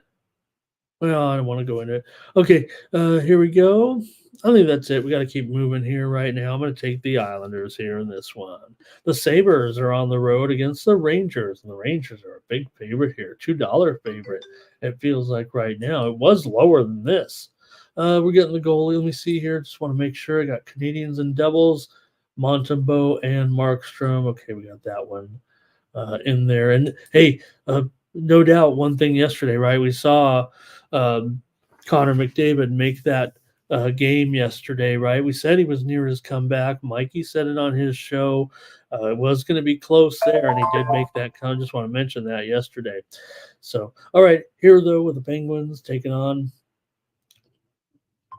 the the Sabres here taking on the Rangers. In this one, you got the Sabres coming in here with a record of 5-7-1. The Rangers, of course, looking absolutely strong right now at 8-2-1. But the Rangers still just 6-5 on the puck line. Sabres 7-6 on the puck line right now. And Ottawa, I'm sorry. Call up the right game here on my notes.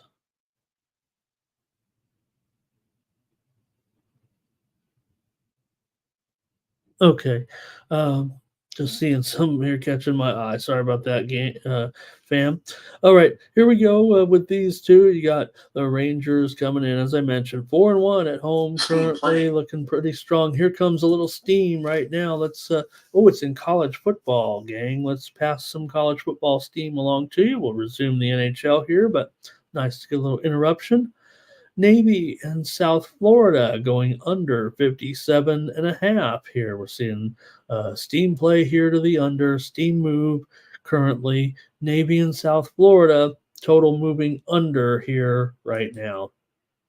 Okay.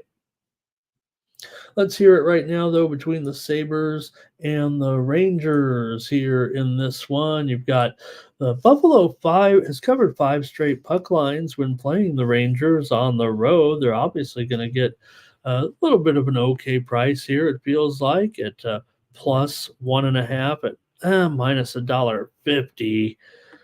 Oh boy. Might be a little bit tough. I kind of want to play that though. Buffalo's covered 8 of the last 9 puck lines against the Rangers. Overall, have the goat heads, and for the last few games they've been alternating here. Haven't played yet this season, so let's see what you guys have here. Shesterkin in goal, always going to be make it tough here a little bit.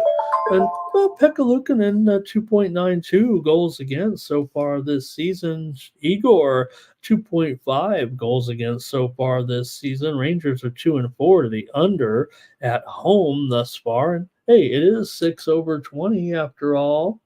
Maybe 6 over 15 a little bit here. I'll try the Sabres at plus 1.5, minus 150. Seems like a pretty good series history for them overall. Rangers playing great, no doubt about it. And then now you got, I said series history, and Siri thinks I've asked for her help here a little bit on this one. So let me turn her off. Let me turn you off, Siri. Buffalo here, 1-3, last 4 games on the road overall, but did cover the puck line in 3 of those 4 games. So I'll take it as a close game here. Buffalo to hang in there and be able to cover this puck line. See what you guys have in this one. That might be it. R. Toms likes the under here in this one. That's it. R. Toms likes the under. That's the only, maybe give you a few more seconds here to chime in if you want. And look at Kelly, says Rangers 7-3 straight up in the series. She'll take the Rangers with that series history here a little bit. Yep, no doubt. Rangers do pretty well in the series history, but still, these puck lines certainly, uh, have been going to Buffalo. Okay. Thanks for that. Let's move on here. We're almost done. No, we're not. There's still 5 or 6 games to go here in the NHL. The Flyers with Coleslaw on the in the pipes here against Vasilevsky. You got Lightning, big favorite here in this one with Vasilevsky, a 210 favorite here, and the total is 6 over 15. I'm showing a move right now to the Flyers. I don't know if it's a official steam here from the line service, but this line's definitely down to at least $2 here. I'm showing $1.90 actually at some of the sharp books currently. The total definitely 6 or 6 over, slightly juiced here with the move here, or juice to the over in this one. You do have 4 out of the last 5 meetings between these two teams have gone over. Tampa Bay has dominated this series. They've won 14 of the last 17 games overall. The Flyers are just looking awful, it feels like, right now. They are 4-8-1 overall. Lost a couple of games in a row. Tampa Bay's in a bit of a losing spell here as well. They lost to St. Louis on the road. They lost to Winnipeg on the road. They lost to Minnesota on the road, but they've returned home here right now, where they are 4-1 so far this season. So Flyers here, 3-7 straight up as an underdog, 2-4 as an underdog on the road. Let's see what you guys have here with Coleslaw. What did I say the other day? Coleslaw. Could be showing Urson in some of the sites, but I think it is. I'm going to go with Coleslaw here as my expected goalie here, going up against Vasilevsky for Vasilevsky at 2.59 goals against so far, 90% save percentage in this one. Look, Urson's done fine if he is in there, but I don't know if he is going to be the man that's in there today. Lightning 1-3-1 to the under at home thus far, while Phillies 5-2 to the over. what are you guys going to do? Let me take a look here in the chat, see if there's any plays in this one.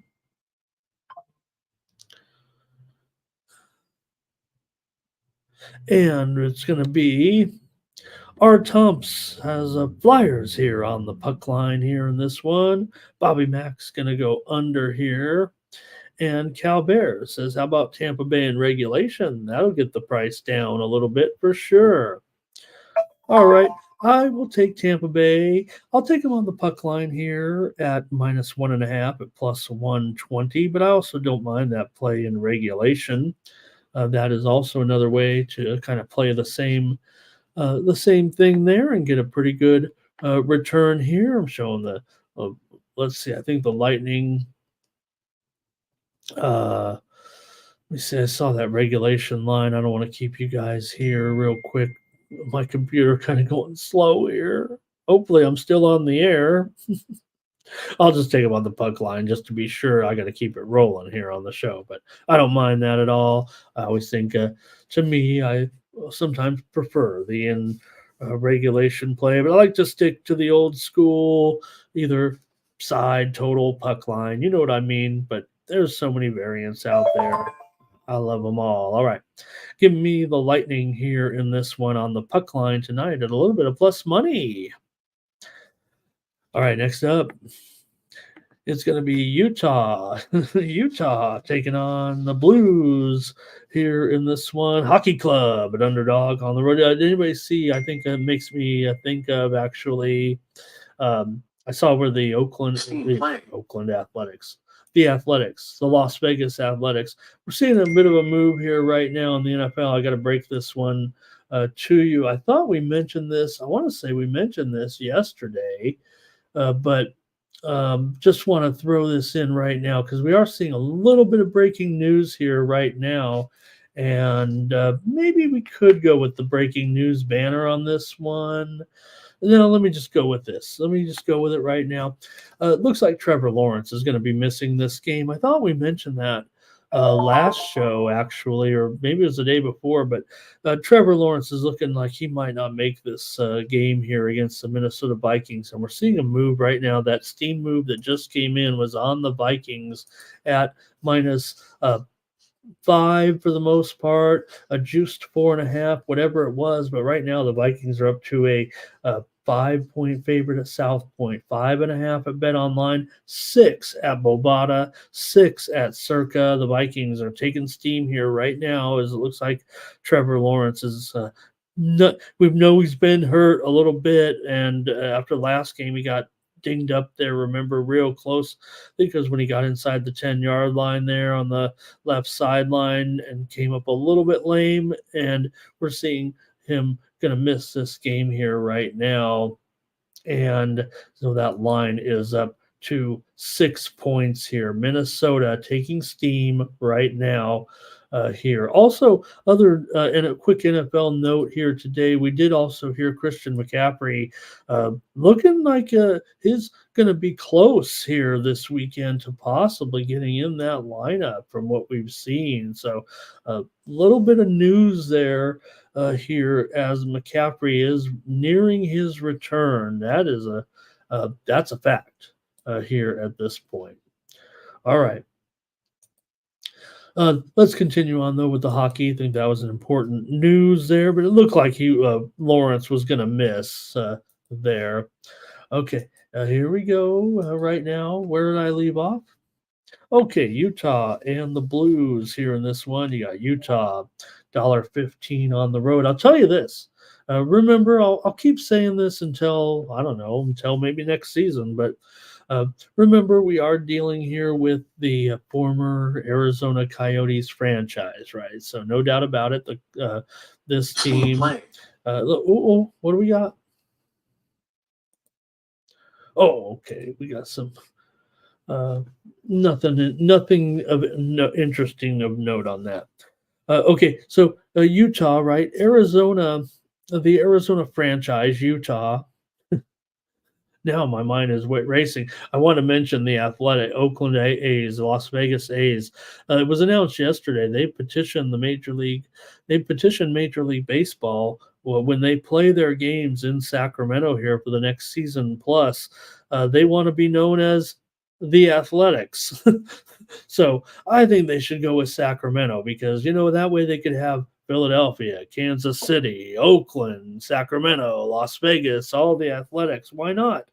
But they're going to be. So what are we going to type in? Am I just going to type in when I do a graphic, the Athletics? Am I going to type in athletics or the Athletics? Anyways, here's Utah Hockey Club on the road. So here's the thing. Arizona has covered 13 of the last 14 puck lines on the road at St. Louis. I don't know if they were favored in any of them. They've just either beaten them, hung in there, whatever the case may be. This is a great series for the Utah franchise, previously known as Arizona, when they go into St. Louis every single time. 13 of the last 14 games, they've stayed within at least one goal between these two teams. Here's that steam I was talking about.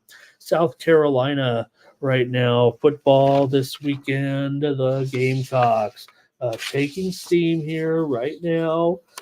They were -3.5, maybe even 4, but this one's going to get built up here against our old friends Vanderbilt. Now, we know South Carolina is looking okay for sure, but they're going to be taking steam here against one of our favorites here, Vanderbilt, right now. We'll see. I don't know, but they are taking South Carolina up here to 4 or 4.5 against Vandy here on Saturday. Okay. Anyways, seems like where I'm headed here. It feels like in this one with Utah and St. Louis. Right now, look, these two teams have had some unders here for sure. Let me cover the statistics a little bit as far as the total's concerned, but I think I'm going to take Utah, even though they've lost a couple in a row here. St. Louis has won 2 straight, no doubt about it. But you have St. Louis here. They've gone 1-4-1 to the under at home right now. But Utah, they're still covering puck lines, 5-3 on the puck line as an underdog. St. Louis is 5-1 to the puck line at home, but 0-2 of the puck line as a favorite. So, look, I'm not going to take Utah plus, at +1.5 minus 225 or whatever it is. I'm just going to take Utah to win this game right here. They're favored, right? Utah is actually favored in this game. Still, no, okay. Maybe it's a pick 'em. In fact, maybe St. Louis is now the favorite there. Well, that's what I have on screen anyway. So, all right, gang. Appreciate that. And let's see if you guys have anything here in this one. We've got. And thank you, Kelly. How about Vasilevsky? He's going to try to set a milestone there in that game against the Flyers. That's great. What a great career he's had. Justin is here. And the stack.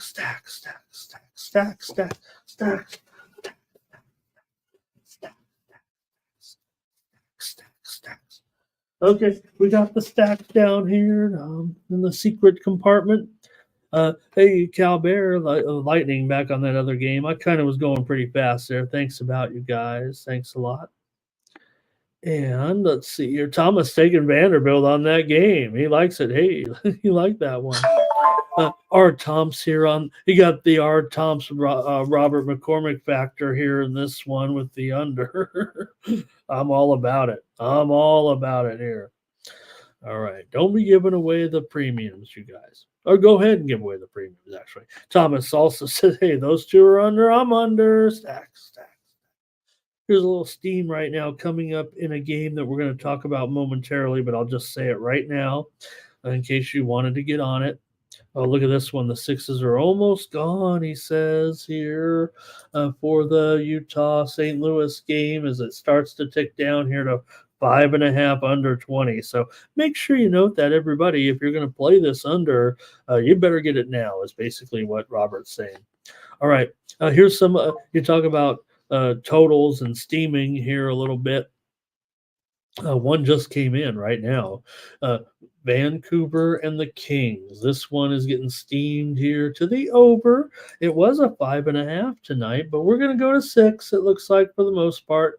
showing some of the books right now at 6 under 15 already, and some of the others at 5.5 over 30 tonight in Vancouver and the Kings. I might be okay with that move because I was going possibly. I'll just tell you right now. I may have to reassess. I was going to give out the under. Let's see when we get there. I don't think I'm going to change, but there must be something going on. It might, like I said, it's just going to be a free pick on the show, if you know what I mean. But I was already heading under in that game, so maybe value. Okay, here we go again. Got to get it going here. We got college basketball to go too. We're just going to give out the picks there. I think Blackhawks and Stars in this one. The widely reported steam came in on the Blackhawks here, you guys. It is interesting to note right now. You got Bovada. And some of these square books, 350 at Bovada, 340 at DraftKings, but you have Circa and Bet Online down there more at 315. So a little bit interesting there to see this move on the Blackhawks a little bit here. They're actually taking the Blackhawks here in this one. So okay, let's see what you guys are doing here. I'll cover a little bit of the trends involving this one. You guys can help me out here. You got for the Blackhawks in this matchup. 7 of the last 8 games between these two teams at Dallas have gone over, and 13 of the last 18 overall have gone over. Dallas has defeated Chicago in 6 of the last 7 games, but that's certainly not unexpected here. Right now, Dallas here 5-1 at home thus far, but just 1-4-1 on the puck line at home.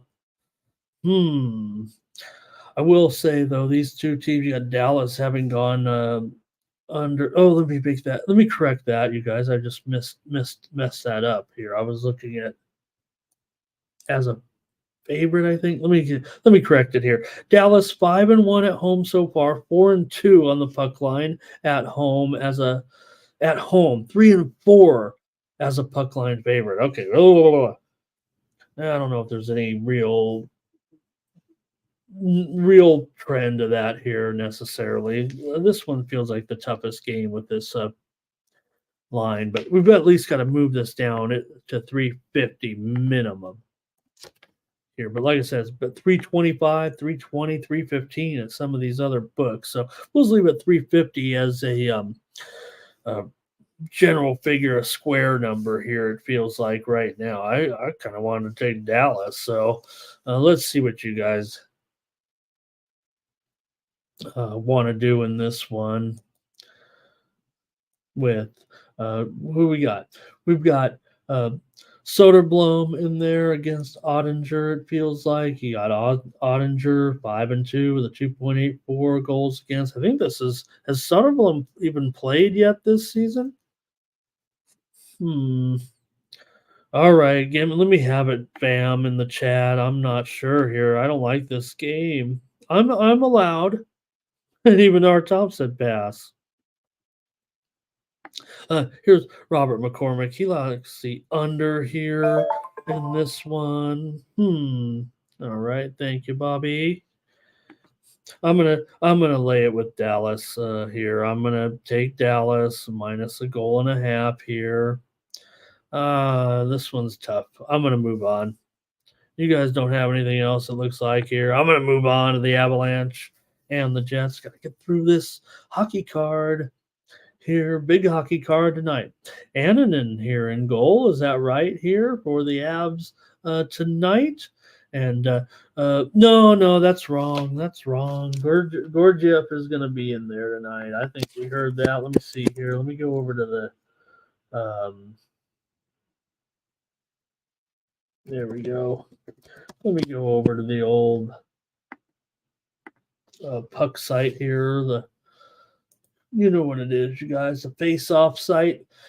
So Gorgiev will start in this one. It's just his second start in 18 games here. So Gorgiev here, 4.62, 1-4 overall and an 82% save percentage. Some of the worst numbers here in the league so far this season. He's up, though, against one of the best in Connor Hellebuck right now with a 9-1 record, a 2.33 goals against. I think the odds machine is broken there right now with a red hot Winnipeg and a Colorado team that just hasn't gotten it together yet with a goalie here who's been struggling in his appearances. Maybe they're thinking the time off can help him here.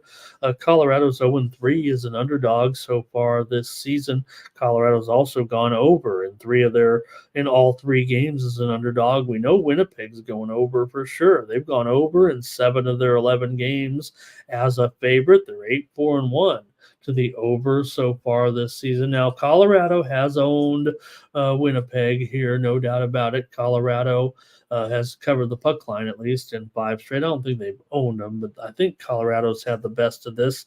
They've won 4 straight here in the series, but again, the struggles of the Avalanche here at this point. I'm going to go over in this one. 5 straight meetings between these two teams have gone over. Colorado's gone over in 10 of their 13 games so far this season. I will say they've gone under in 3 of 5 road games, but I'm going to have to try the over here in this one. We've got, I think Robert says, take the Jets in this one. And Terrell talking about Lawrence. And you know what I said? Yeah, I remember now. I do remember actually talking about Lawrence's injury and how I thought he was going to be questionable even before this news and this official.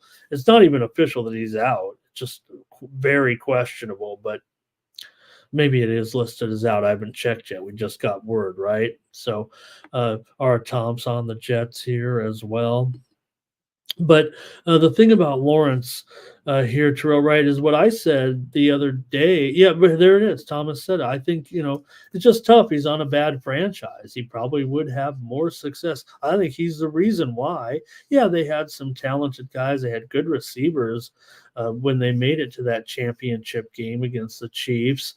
Better receivers, obviously, than I think they have right now. And maybe Etienne, look, he's had a okay career. He's had anybody who gets in the league and plays several seasons, especially the running back, but he never has materialized into a superstar or anything like they needed. And I just thought if Lawrence was on a different team, it might be a little bit better for him personally. And he's had to endure here a little bit with this franchise. But remember, Jacksonville had some lean years there somewhat. And it's funny, right? Because we've actually seen Jacksonville, remember, they've twice they almost got to the bowl. Okay. Yep, and maybe there is still more to Trevor Lawrence's career and story. Okay, thanks a lot. I'm going to take the over with Colorado and Winnipeg. Okay, here we go with that Canucks and Kings game right now with Lankinen in goal here against Kemper in this one. So we did see that steam come in here on the over. And, I'm not going to deviate necessarily from what I was going to do because I do like the side and I do like was ready to go under here. I'm one of those guys, and you see it kind of with some of the other experts on some of these channels, right? Where I was going to go under 5.5 and it goes up to 6. And then you'd be like, wow, cool. I'm going to go under 6 now.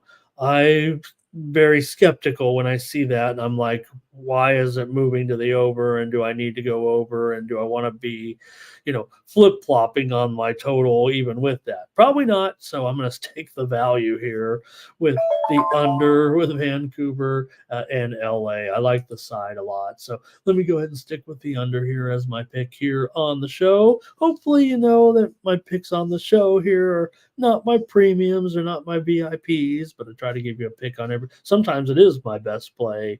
If I only have one play that I like, it's going here on the show.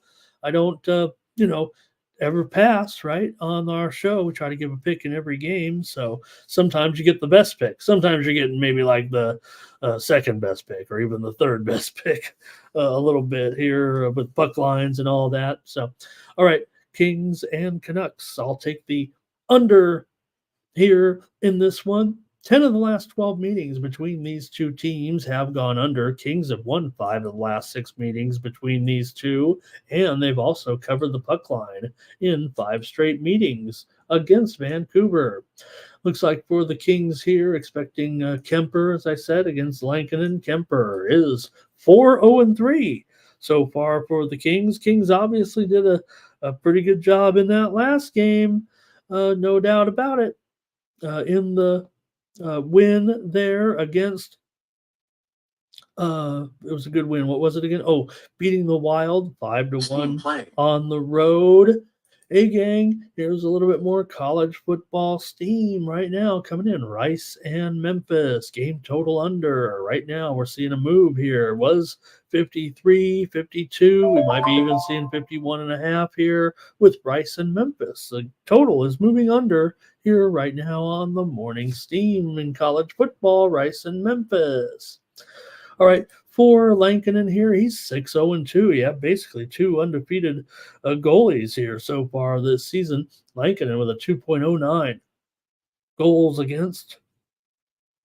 Pretty good numbers here, right? With a 92.3 save percentage here. Sounds like a FM disco station. So, all right, what do you have here between these two right now? Hot teams feels like here. Kings are 8-3-3. Stop that Minnesota streak. Vancouver 6-2-3. Vancouver 5-1 straight up on the road. Kings are undefeated at home thus far. Kings also interesting to note they are the underdog right now. They are 6-2 to the puck line as an underdog. It's a ridiculous price, of course, but should be noted. That they do hang in there as a dog no matter what. And Vancouver so far 3-6 on the puck line as a favorite. So Vancouver 6-3 as a favorite overall. Kings just 4-4 straight up as a dog. What do you got? This is a good game tonight. Vancouver and the Kings here. Roberts on the Kings. R. Thompson's on the Canucks. When you got these two disagreeing, you might have to go to the money line dice. I'll take the under. I'll take the under in this one with the. We haven't done the money line dice in a while, Thomas. Where are they? All right, one more game. We got to go, and I got some college basketball picks for you, and then we'll be done with the show. Thanks for spending 2 hours with me here today. The most important 2 hours of my day. Gotta be honest.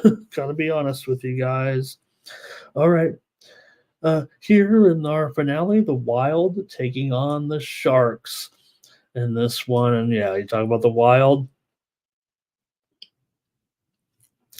losing that game to the Kings. How about it? They're still going to be a big favorite here, of course, at minus 270 on the road here right now. The Wild are 5-1 straight up on the road. They've also gone 6-1 to the puck line on the road. I guess they're 5-1. 5-1-1, I mean, on the road. But 8-2-2 overall. The Sharks 4-8-2 currently right now. Sharks just 4 Sharks are 8-6 on the puck line so far, in Minnesota just 4-5 on the puck line so far. You have. Let me take a look at these goalies here. Gustafsson. Oh, if he's in there.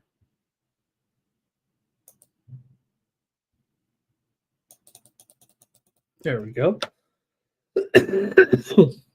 Pardon me, fam. Gustafsson 6-2-1 after 2 hours. You guys, are you starting to notice? I'm starting to, maybe I'm getting old. Maybe I'm a little phlegmy here. So Gustafsson after 2 hours anyway of talking, and I never take a drink of water.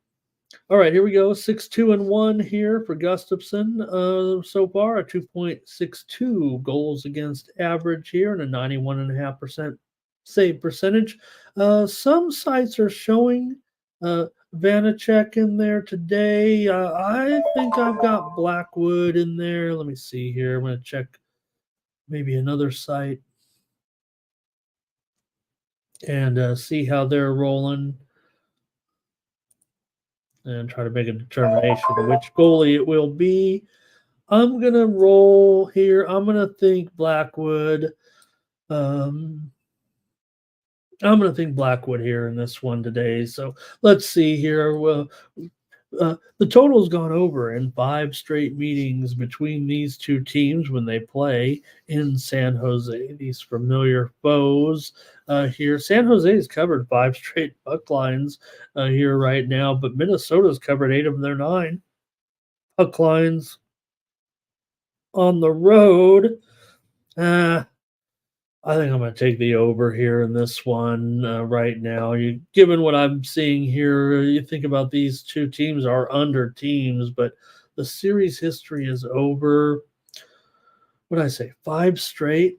All right. Sharks are 1-5-1 to the under at home. Minnesota, they're pretty much split this season on their totals. This one's a tough one too. I'm going to take the over here with Minnesota and San Jose. Figure Minnesota probably should still roll here and get some goals. All right, let's see what you got. I don't know if I like this one. We're going to get some college basketball. Kelly, thank you so much. Appreciate you and your support and all the funny things you say. Okay, here's our Toms on the under here. Oh, Kelly had a prop there with the Kings. He says Kempe or Kopitar to get a point. Robert likes the over as well. He says 5.5. And I don't know if he's talking about the King. I'm sure he's talking about this game, right? Maybe he's thinking 5.5. A little bit heavy juice there, because the only thing that caught me by surprise is this also is close to 5.5, mostly 6 under and juiced right now. So let me know, Robert, or maybe not. It's just I think he's talking about the last game. That's it for college. For NHL. Oh my gosh, don't forget, we've got college football to preview here, but this won't take long, right? I'll read a few stats for you guys, and if you guys need a little bit of info to get your pick in or something. But I've already made a pick on this game, right, with Florida Atlantic and East Carolina. I said go over, and look, it's listed as 57 there on the screen, but it's 59 right now at even the sharpest of books. So I just got to make it my free play because I think I like the side much, much better. So I'm just going to take the total here as my free play, you guys. Look, there's no doubt sometimes we lose some free plays because I make it a promise to make a pick here. And I'm pretty much going to stick with this total to go over here with Florida Atlantic and East Carolina. Tell you a little bit about these two teams here, though, today, and help you out if you want to make a pick in the chat or see if you like what I'm saying. For Florida Atlantic here in this one, they are 2-6, 0-4 right now in the Sun Belt. FAU's lost 4 straight. They're allowing about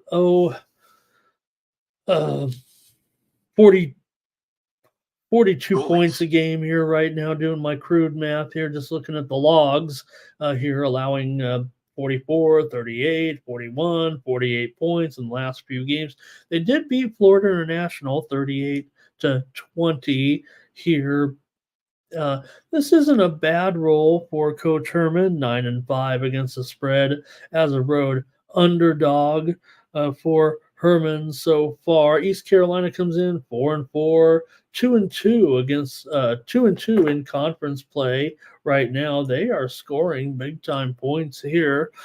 Scored 34 last game, 45 before that, 55 before that. So right now for the Pirates, they won the last 2 meetings in this series, 31-13, 22-7. So they've gone over in 4 of their last 5 games. So I'm going to take the over here in this one with East Carolina and Florida Atlantic. Florida Atlantic comes in right now with a record here of just as I said, 2-6. They're 1-2 against the spread on the road. ECU's 3-1 against the spread at home so far this season. All right, go ahead, chat if you want to make a pick on Sunbelt action tonight here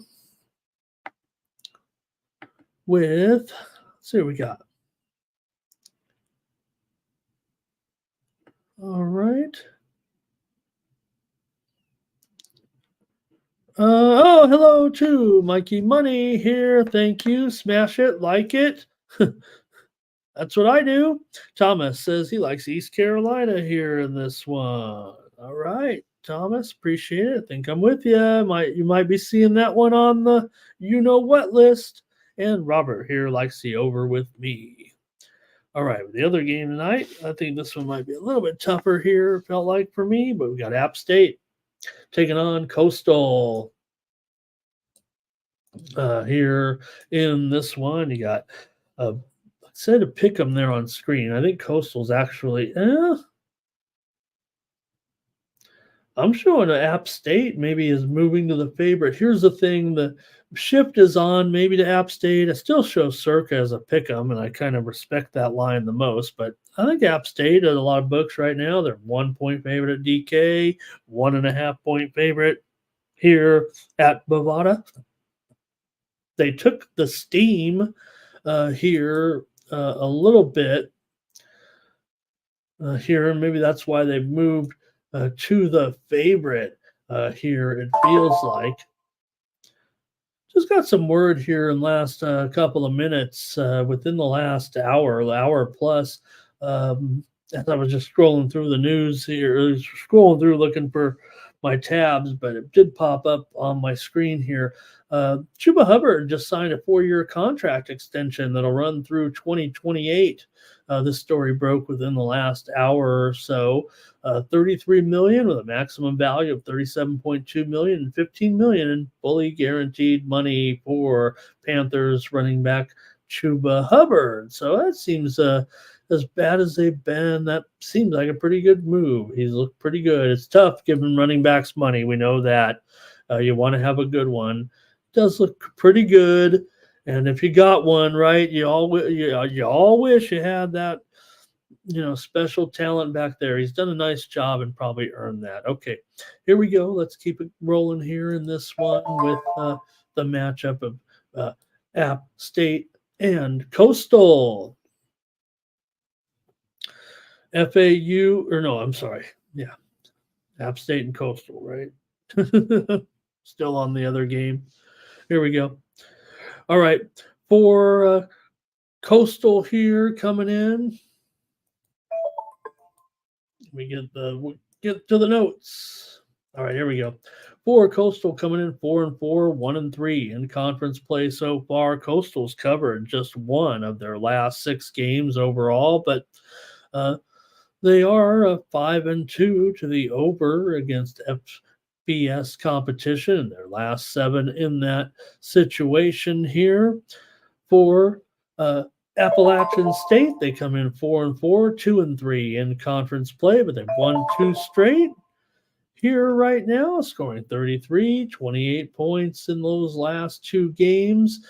App State did win at East Carolina 21-13, but App State as a road favorite here, like I said, and I have it listed as pick 'em on the screen, but I think almost every book you look at right now has App State as a 1 or 1.5 point favorite. Now, I don't know if these numbers pertain to the situation, but I will recite them now that they seem to be the favorite for the most part. App State 4-11, last 15 as a road favorite against the spread. App State 13-28, last 41 games as a favorite, and 15-23 against the spread in their last 38 Sunbelt games against the spread. So not a great roll when they move to the favorite here right now. Yeah, Coastal's had their own set of problems here right now. Coastal 4-0 to the over at home right now. I will mention App State, right? They're 2-5-1 to the under so far, including 0-3-1 to the under as a favorite, which they might be right now, but they're just 2-2 over under away. Final. I think I've got two overs here tonight on more high scoring games here. Look, Sunbelt went under, right? If I'm not mistaken. Let me see here.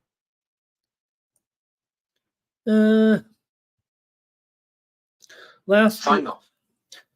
Last three meetings did stay under, but App State's last two trips to Coastal Carolina was 34-23 Coastal and 35-28 Coastal. Both those are, obviously 57 is under 62, and 63 in that other game. It's going to be close, so I'm just going to make this as my free play on this high total of 62. I like it. I'm going to go over. I have a feeling it's going to really get close and flirt with this number. And if I've got a close game, to me, that might result in an extra score there at the end. It feels like here in this one. All right, I'm going to take I'm going to two overs on these big totals, and I'm going with it as my free play. You know what I mean, right? I'm Mr. Under. If I'm going to take an over on two games that are expected to have 60 points, it's going to be my play here on the show. All right. Thanks a lot. Let's see here. Thomas is on ECU on that other one. I think Robert went over in the first one, but under in the second one. See, we don't always have the same picks. All right. Thanks a lot, you guys, on that. We're going to do college basketball really quick. Thank you, everybody, for spending all this time with me. We still got 75 of you willing to listen to me here. What an honor. All right. Stony Brook, go to the sheet here again. I made a big sheet today.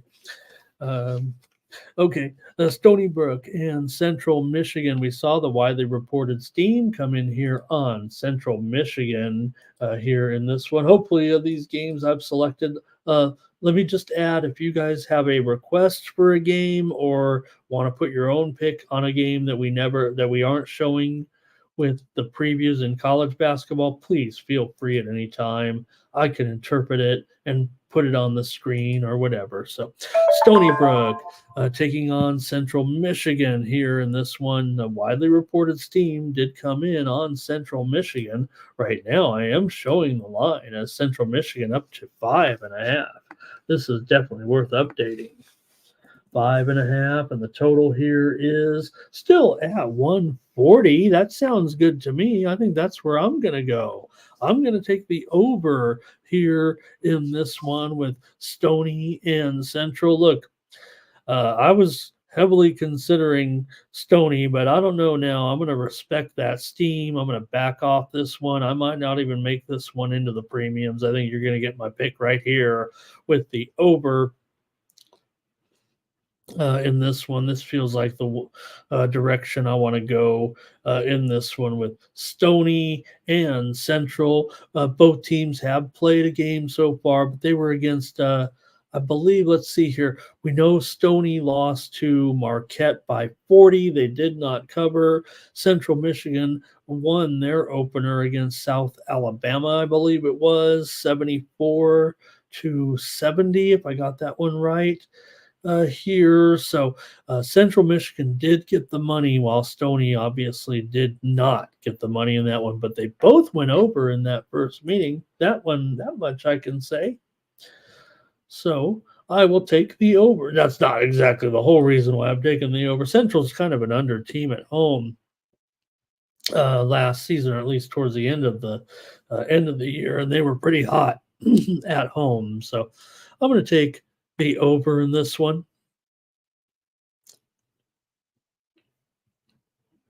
Next up, Charleston Southern is going to be taking on North Florida. Now, this is on the extra board here in this one, but hey, we don't We don't discriminate against the added board or the extra board. We'll roll with it here. You got Charleston Southern coming in 0-1. North Florida won in their opener. North Florida beat South Carolina, if I'm not mistaken, 74-71 as a 19-point underdog. So that definitely is something to take note. No doubt about it.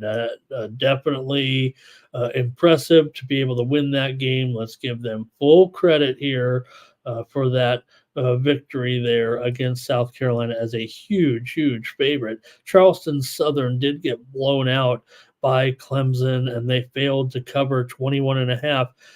There's no doubt there is something to some of those big numbers here right now when it comes to um, these 20 plus, maybe a little higher, maybe 25 or 30. Those teams are getting it done in general. Here, I know every game is different. Here comes some steam right now. It's on Utah tonight against Central Arkansas. Utah was a 28-point favorite, maybe even 28 and a half, but now they're going to be 29 or more here right now. Utah taking steam tonight against Central Arkansas on the last game on the extra board here. Steam play right now. You just heard it on the morning steam. I'm taking North Florida here in this one. Charleston did not get the money, like I said, in that last one. These two teams did meet last year right at this same time. This is a renewal here in this one, and it was won in that one by the Ospreys. It was. I'm not kidding. North Florida did win that game. It was 81-70 in that one. So the Ospreys won that game. That's a bird, by the way. You know that, fam. So the total was 150 and a half in that game last year. It landed right on it. Almost here. Both teams did go over in their first game this season, and Southern was on the road. I'm going to take North Florida here to cover this number. In fact, right now it is 8.5. So it's going to be my free play because this one's been going up. 8.5 now, and the total 147. I will say this, Jermaine, I think it was Jermaine said, he cautioned here. He said, Ramon, be careful on some of those totals. They're starting to bump up a little bit. And I agree with that. And I actually got beat on a couple of them, but I'm still going to go with my handicap. Figure we beat the original number on what happened was I think it was a couple of games where I gave it out, won it on the show. It definitely went higher. Anybody who played it 5 minutes before tip off probably lost, but no problem. We're just doing the best we can here with our. Hey, this is a morning show. All right. Here we go. Next up, I'm going to look at Niagara. Taking on Michigan State in this one. Michigan State, a 27-point favorite. The steam came in on Michigan State. I don't think it's 27 anymore. It's 28 and a half here right now. The widely reported steam came in on Michigan State. Does feel like these 30-point favorites, man, are having, it feels like almost no problem. Total here is about 141 and a half, maybe 141 right now with Niagara and Michigan State here in this one. So Sparty, huge favorite. They did take the steam here right now. And let's see what you guys have here in this one. Both teams won in their opener. It was for Michigan State. They beat Monmouth 81-57. They did get the money in that one. As for Niagara, they were against Marist and lost 65-59 as a 2-point dog in that one. Michigan State, it did go under in their opener here, but I'm going to probably end up on the over here in this one with Niagara. Thought I might have a trend to kind of boost my argument, but I don't know if I have it here right now. So, anyways, give me the over here. We got to finish this show. Niagara and Michigan State going over. That is my play here, and it's our Tom's play as well. Awesome. All right, next up. Wisconsin, Milwaukee, taking on Northern Iowa. Northern Iowa has taken the steam here. As I think it was on the air, right? So they're up to 6.5, and the total is 155. Kind of like that steam here. It's probably something I can get behind. I don't know if it's going to make the premiums now because of the move, but I still like it here. I like Northern Iowa, but I'm going to take the over here as my play here in this one. Look, I read off that steam. So maybe the way it's going, it's almost like a play. It feels like the way the steam has been clicking for Milwaukee. Let's see here. I think this is the opener for these two teams, if I'm not oh no, they both have played one game, but I think they played lesser competition. Let me just take a look at this one real quick here. Oops. Okay, Northern Iowa. Yeah, Northern Iowa beat Dubuque 96-54. You know the old song Willie, Mickey, and Dubuque. No, here as far as Milwaukee's concerned, Milwaukee beat Lakeland 118-62. So technically the first official kind of game for these two. I'll take the over here in this one. And next up, the Southern Miss is taking on UAB. The widely reported steam did come in on UAB here. They are already up to a 14-point favorite in this one. I have it 13 there on screen. The total here at 151 right now. It's up to 153. So let's go ahead and update it if we're going to update it. 14 and 153. So you can see where these are moving, and the moves have been paying off so far this season. Like Jermaine said, you can't ride with it all season, but hey, here's some steam coming in right now, fam, in a college basketball game. Quite frankly, I liked it too. So let me just announce it. Florida A&M and SMU at 140, 146.5, 147. I think it could go to 148. Let me look at it here. I think it is. Let's see how high it's gone.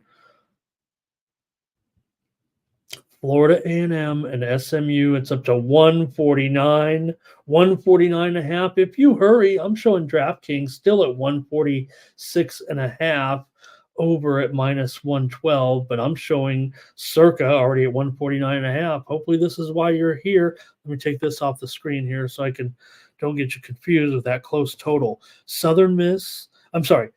Florida A&M and SMU, I'm showing 149 over 30 right now at Bet Online. If DraftKings is still behind, again, I don't have DraftKings here in Nevada. I guess I could put it up on my screen, but I'm showing them a little bit behind here on moving the total. Maybe it's moved and just don't report it yet on the line service, but this one's heading over anyways. Florida A&M and SMU. All right, I'll get back to my game here, though, right now with Southern Miss and UAB here in this one. Steam on UAB, steam on the over. I like both the steam plays here, man. We're losing so much value the longer I keep talking and staying on the air, but that doesn't matter. As long as we get the winners, that's what it's all about. And I'm going to take the over here in this one. Both teams went under in their first game, no doubt about it. UAB lost to Vermont 67-62 as a 5-point favorite, and Southern Miss beat Bowling Green 77-68 as a 5.5-point favorite. So even though both went under, I'm going to go over in this one. Cal Poly and Cal here in this next one. Like I said, hopefully we're picking some good games here. I know that it's not a great schedule, but hey, they're all great games in college basketball, man. Believe me. 15.5 and the total 157.5. So maybe you can figure out where I'm going here with this one. With Cal Poly and Cal.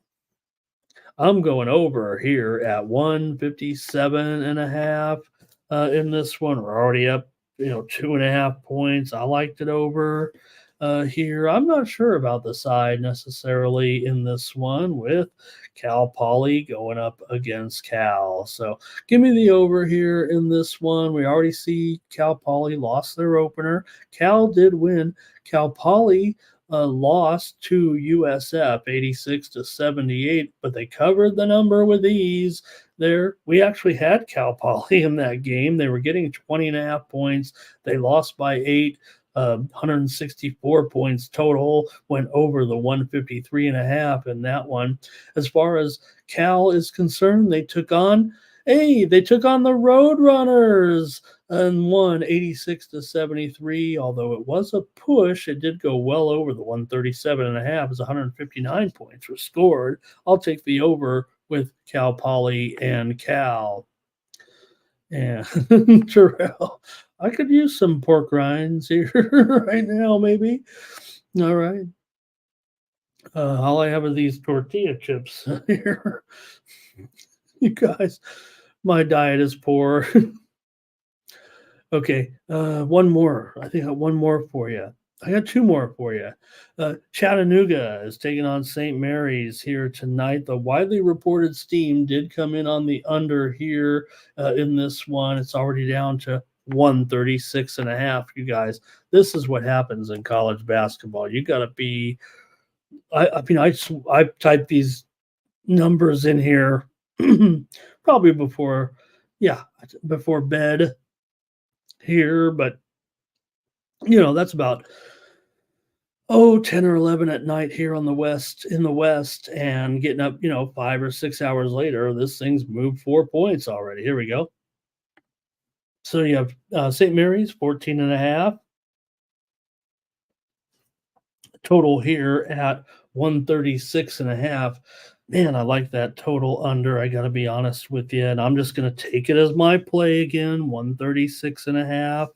I like the under here in Chattanooga and St. Mary's. I might like the side too. I kind of liked them even. And man, St. Mary's was 13.5, and now they're 16.5 here. Let me update that as well. Ooh, I'm going to give out a double play here. Give me St. Mary's. Look, got to be, I'll miss some value here. So give me St. Mary's minus 16.5 and 136.5. I'm still going with these. I'm going to go with these chalky, moves here. They're obviously sharp moves as well. It feels like maybe St. Mary's is a little bit of a public move, but I don't know if we're going to get a public move that early here. So actually, I'm showing the public is 2/3 on the under so far. Give me two plays here. Double play. St. Mary's in the under. One last one here. We got to finish this show, man. 2.5 hours. You guys are here with me. We got 70 of you in here right now. Give me the over in this one with Davis here up against Idaho in this one. A total here at up to 142.5 on some widely reported steam. So give it to me here, the over 142.5 here. Look, I got to be on, guys, I can't sit here and tell you, hey, I'm one of those guys that say, hey, I got the best number. I got the best number on a lot of these. I think you can tell here just by my pick, but I'm still, willing to give it out. Telling you, I think we're still going to get the best of it here, but going to pass this one along as my free play here now at 142.5. Yeah, I got 139. I got 140 on that other one, but nothing we could do. I can't do a show at 10 o'clock at night with you guys. Maybe we could. I don't know. Maybe we should with college basketball have like an overnight game here. That's where we're going to crush it. So, all right. Thanks, everybody. I'll go over here in this one. Appreciate it. You guys are done with your plays, it looks like, in the comments. So I'm not going to worry too much about breaking it down. Let's get out of here. How about Kalkbrenner last night? 49 points for Creighton here in this one. Creighton, I saw them. They were look, I don't know if they're not going to win the national championship or anything like that. I don't even know if they're old Creighton necessarily, but saw the line on Creighton to win it all right now, and they were 50-1. I mean, they could, I don't know, maybe they could get in the Sweet 16. 50-1 might be a return actually here in this one. One consensus play was the Carolina Hurricanes on the puck line. Let me mark down. Team Steam consensus coming off a win yesterday. Thank you, everybody. Check me out here. More morning steam tomorrow, 9 a.m. Eastern and 6 Pacific. We'll be back with you here on the morning steam. We'll hopefully have a bunch of winners here for you then as well. Thank you to our Thompson, Terrell, AOD, Jermaine, of course. Appreciate you. Bobby Mack as well. Thank you here. Thank you to Mikey Money for stopping by and checking up on me this morning. I told you all about Mikey wasn't even here probably to hear me recite all of his winners yesterday that I wrote down. And some I didn't write, but I mean, come on. Mikey rolled that Ohio State and Kent. He had the side and the total yesterday in that one. I was watching. Mikey, we both had that Campbell and Virginia game to go under. I'm pretty sure about that. So Mikey and I clicked on a few there yesterday, it felt like. So appreciate it. Join me tomorrow, gang. Oh, hey, don't forget. Can't forget the most important part of the show. Where is MMA Guy? Hey, you can get my plays over at the Winnable app. Sign up with me over there for free. Get some free plays from me there. And I also have plays behind a paywall. We clicked pretty good last night with the winners there. And ironically, it's funny, right? How do they know I won? Well, here's another thing that, after a few hours, I think I turn it off and then you can see the plays. So maybe that's why it goes up every time I win. I get more subscriptions. And if we don't have a great day, I don't get any, don't get as many anyway, if you know what I mean. But we got a lot of you signed up over there for the picks. And like I said, we got that tennis action here today as well. And some other plays. We did lose our Australian basketball play last night by a half a point. Man, hey, gang, some steam just came in right now. Oops, I hate when I do that and Mikey's watching. We do have a steam play just came in right now in hockey tonight. I know we mentioned the card already and everything, but Calgary is getting steamed right now in their game against the Bruins here. We know the Bruins were a big favorite here. We gave out the under on the game, but Calgary is taking some steam right now against the Bruins tonight. Calgary's down here to about $1.45 here in this one. They were like plus $1.60 there. So maybe is the goalie situation coming to fruition here? Possibly. Yes, Dustin Wolf will be there in goal tonight for Calgary. So maybe that does change things a little bit in that game, right? Because when we mentioned it earlier, we had Vladar in there. So Wolf in there in goal officially tonight there. And that was just announced about 10 minutes ago. So maybe there is, it is for Boston here, Corpusalo. So that, definitely is about the move here for sure. So at least we got some good info for you here on the morning steam. Let me update that one right now. Let me put the 165 back on. And certainly those 5.5 overs are probably going to be gone. In fact, yeah, it's 6 over here right now with the goalie change here for the Bruins. There we go. How about that? Update everything. We'll just sit here all day and kind of go over everything. All right, gang. Thanks a lot. Awesome job by everybody. I'll have premium plays there on the Winnable app. Please check me out. Click on the QR code in the lower right-hand corner of the screen. If we get the graphic off there, that'll send you right to my sales page there. Everything on this site is powered by Stripe. This is a great e-commerce platform for me. I used to charge $25, $35, $45 a play, but right now you can get my plays for about 50 cents a day. Probably going to have 15 plays a day with this college card. So why not check me out, get all my plays, my best plays. Remember, I gave you the plays here on the show. Sometimes I had to go down here to, the second best play or whatever. Hey, want to just pass along also right now? We just had a winner come home right now with the Winnable app, as I gave you. Uh, uh, Majedovic, you know who I'm talking about. Majedovic here just won his match against Cerundolo here and advances to play Laszlo de Hair. So you could have had that one if you picked me up over at the Winnable app. I sent out 3-0 today in my tennis picks. So how about that? All right, I'm out of gas. 2.5 hours of nonstop talking, but I'll come back and do it again tomorrow if you go and subscribe to my plays over at the Winnable app. Thanks, everybody, for a great day here on the Morning Steam. Don't forget, check out Mikey Money here, 6 p.m. Eastern, 3 p.m. Pacific with pre-gaming. Mikey will get you ready for the picks for the evening action over there, including Thursday Night Football. And we'll be here also tonight, Thursday Night Football live stream as well with the crew. So check us out here on the channel as we have our Thursday night live coverage of NFL. I think I want to make sure that, Mikey, if you're in the chat, I'm going to actually take a peek at this and make sure. But I think it is, right? We do have live coverage. I'm checking real quick. I want to make sure of this one. I always forget that. Yes, we do have live coverage tonight.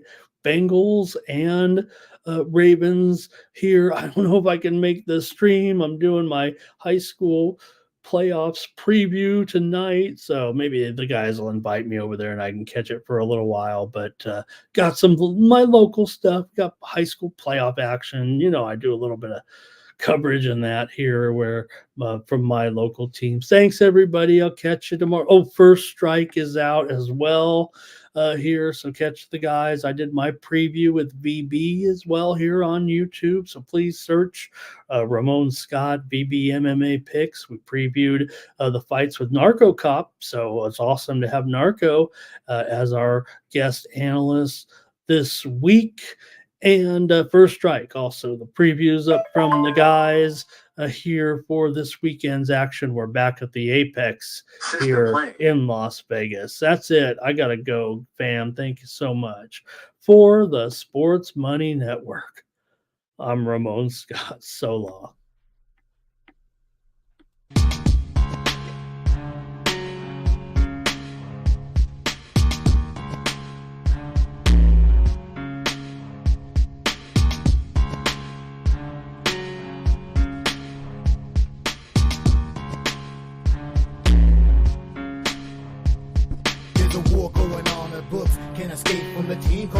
Steam, it's time to break one for cover. That's gonna cover, that's gonna cash. Then we make the 100-yard dash to the window. I don't know what you thought. It's Ramon Scott running so hot. Sports make money and we make money with sports money every single day.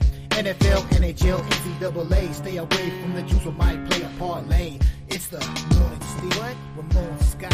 Sports money. What? Wake your ass up and let's get to the money. Get to the money.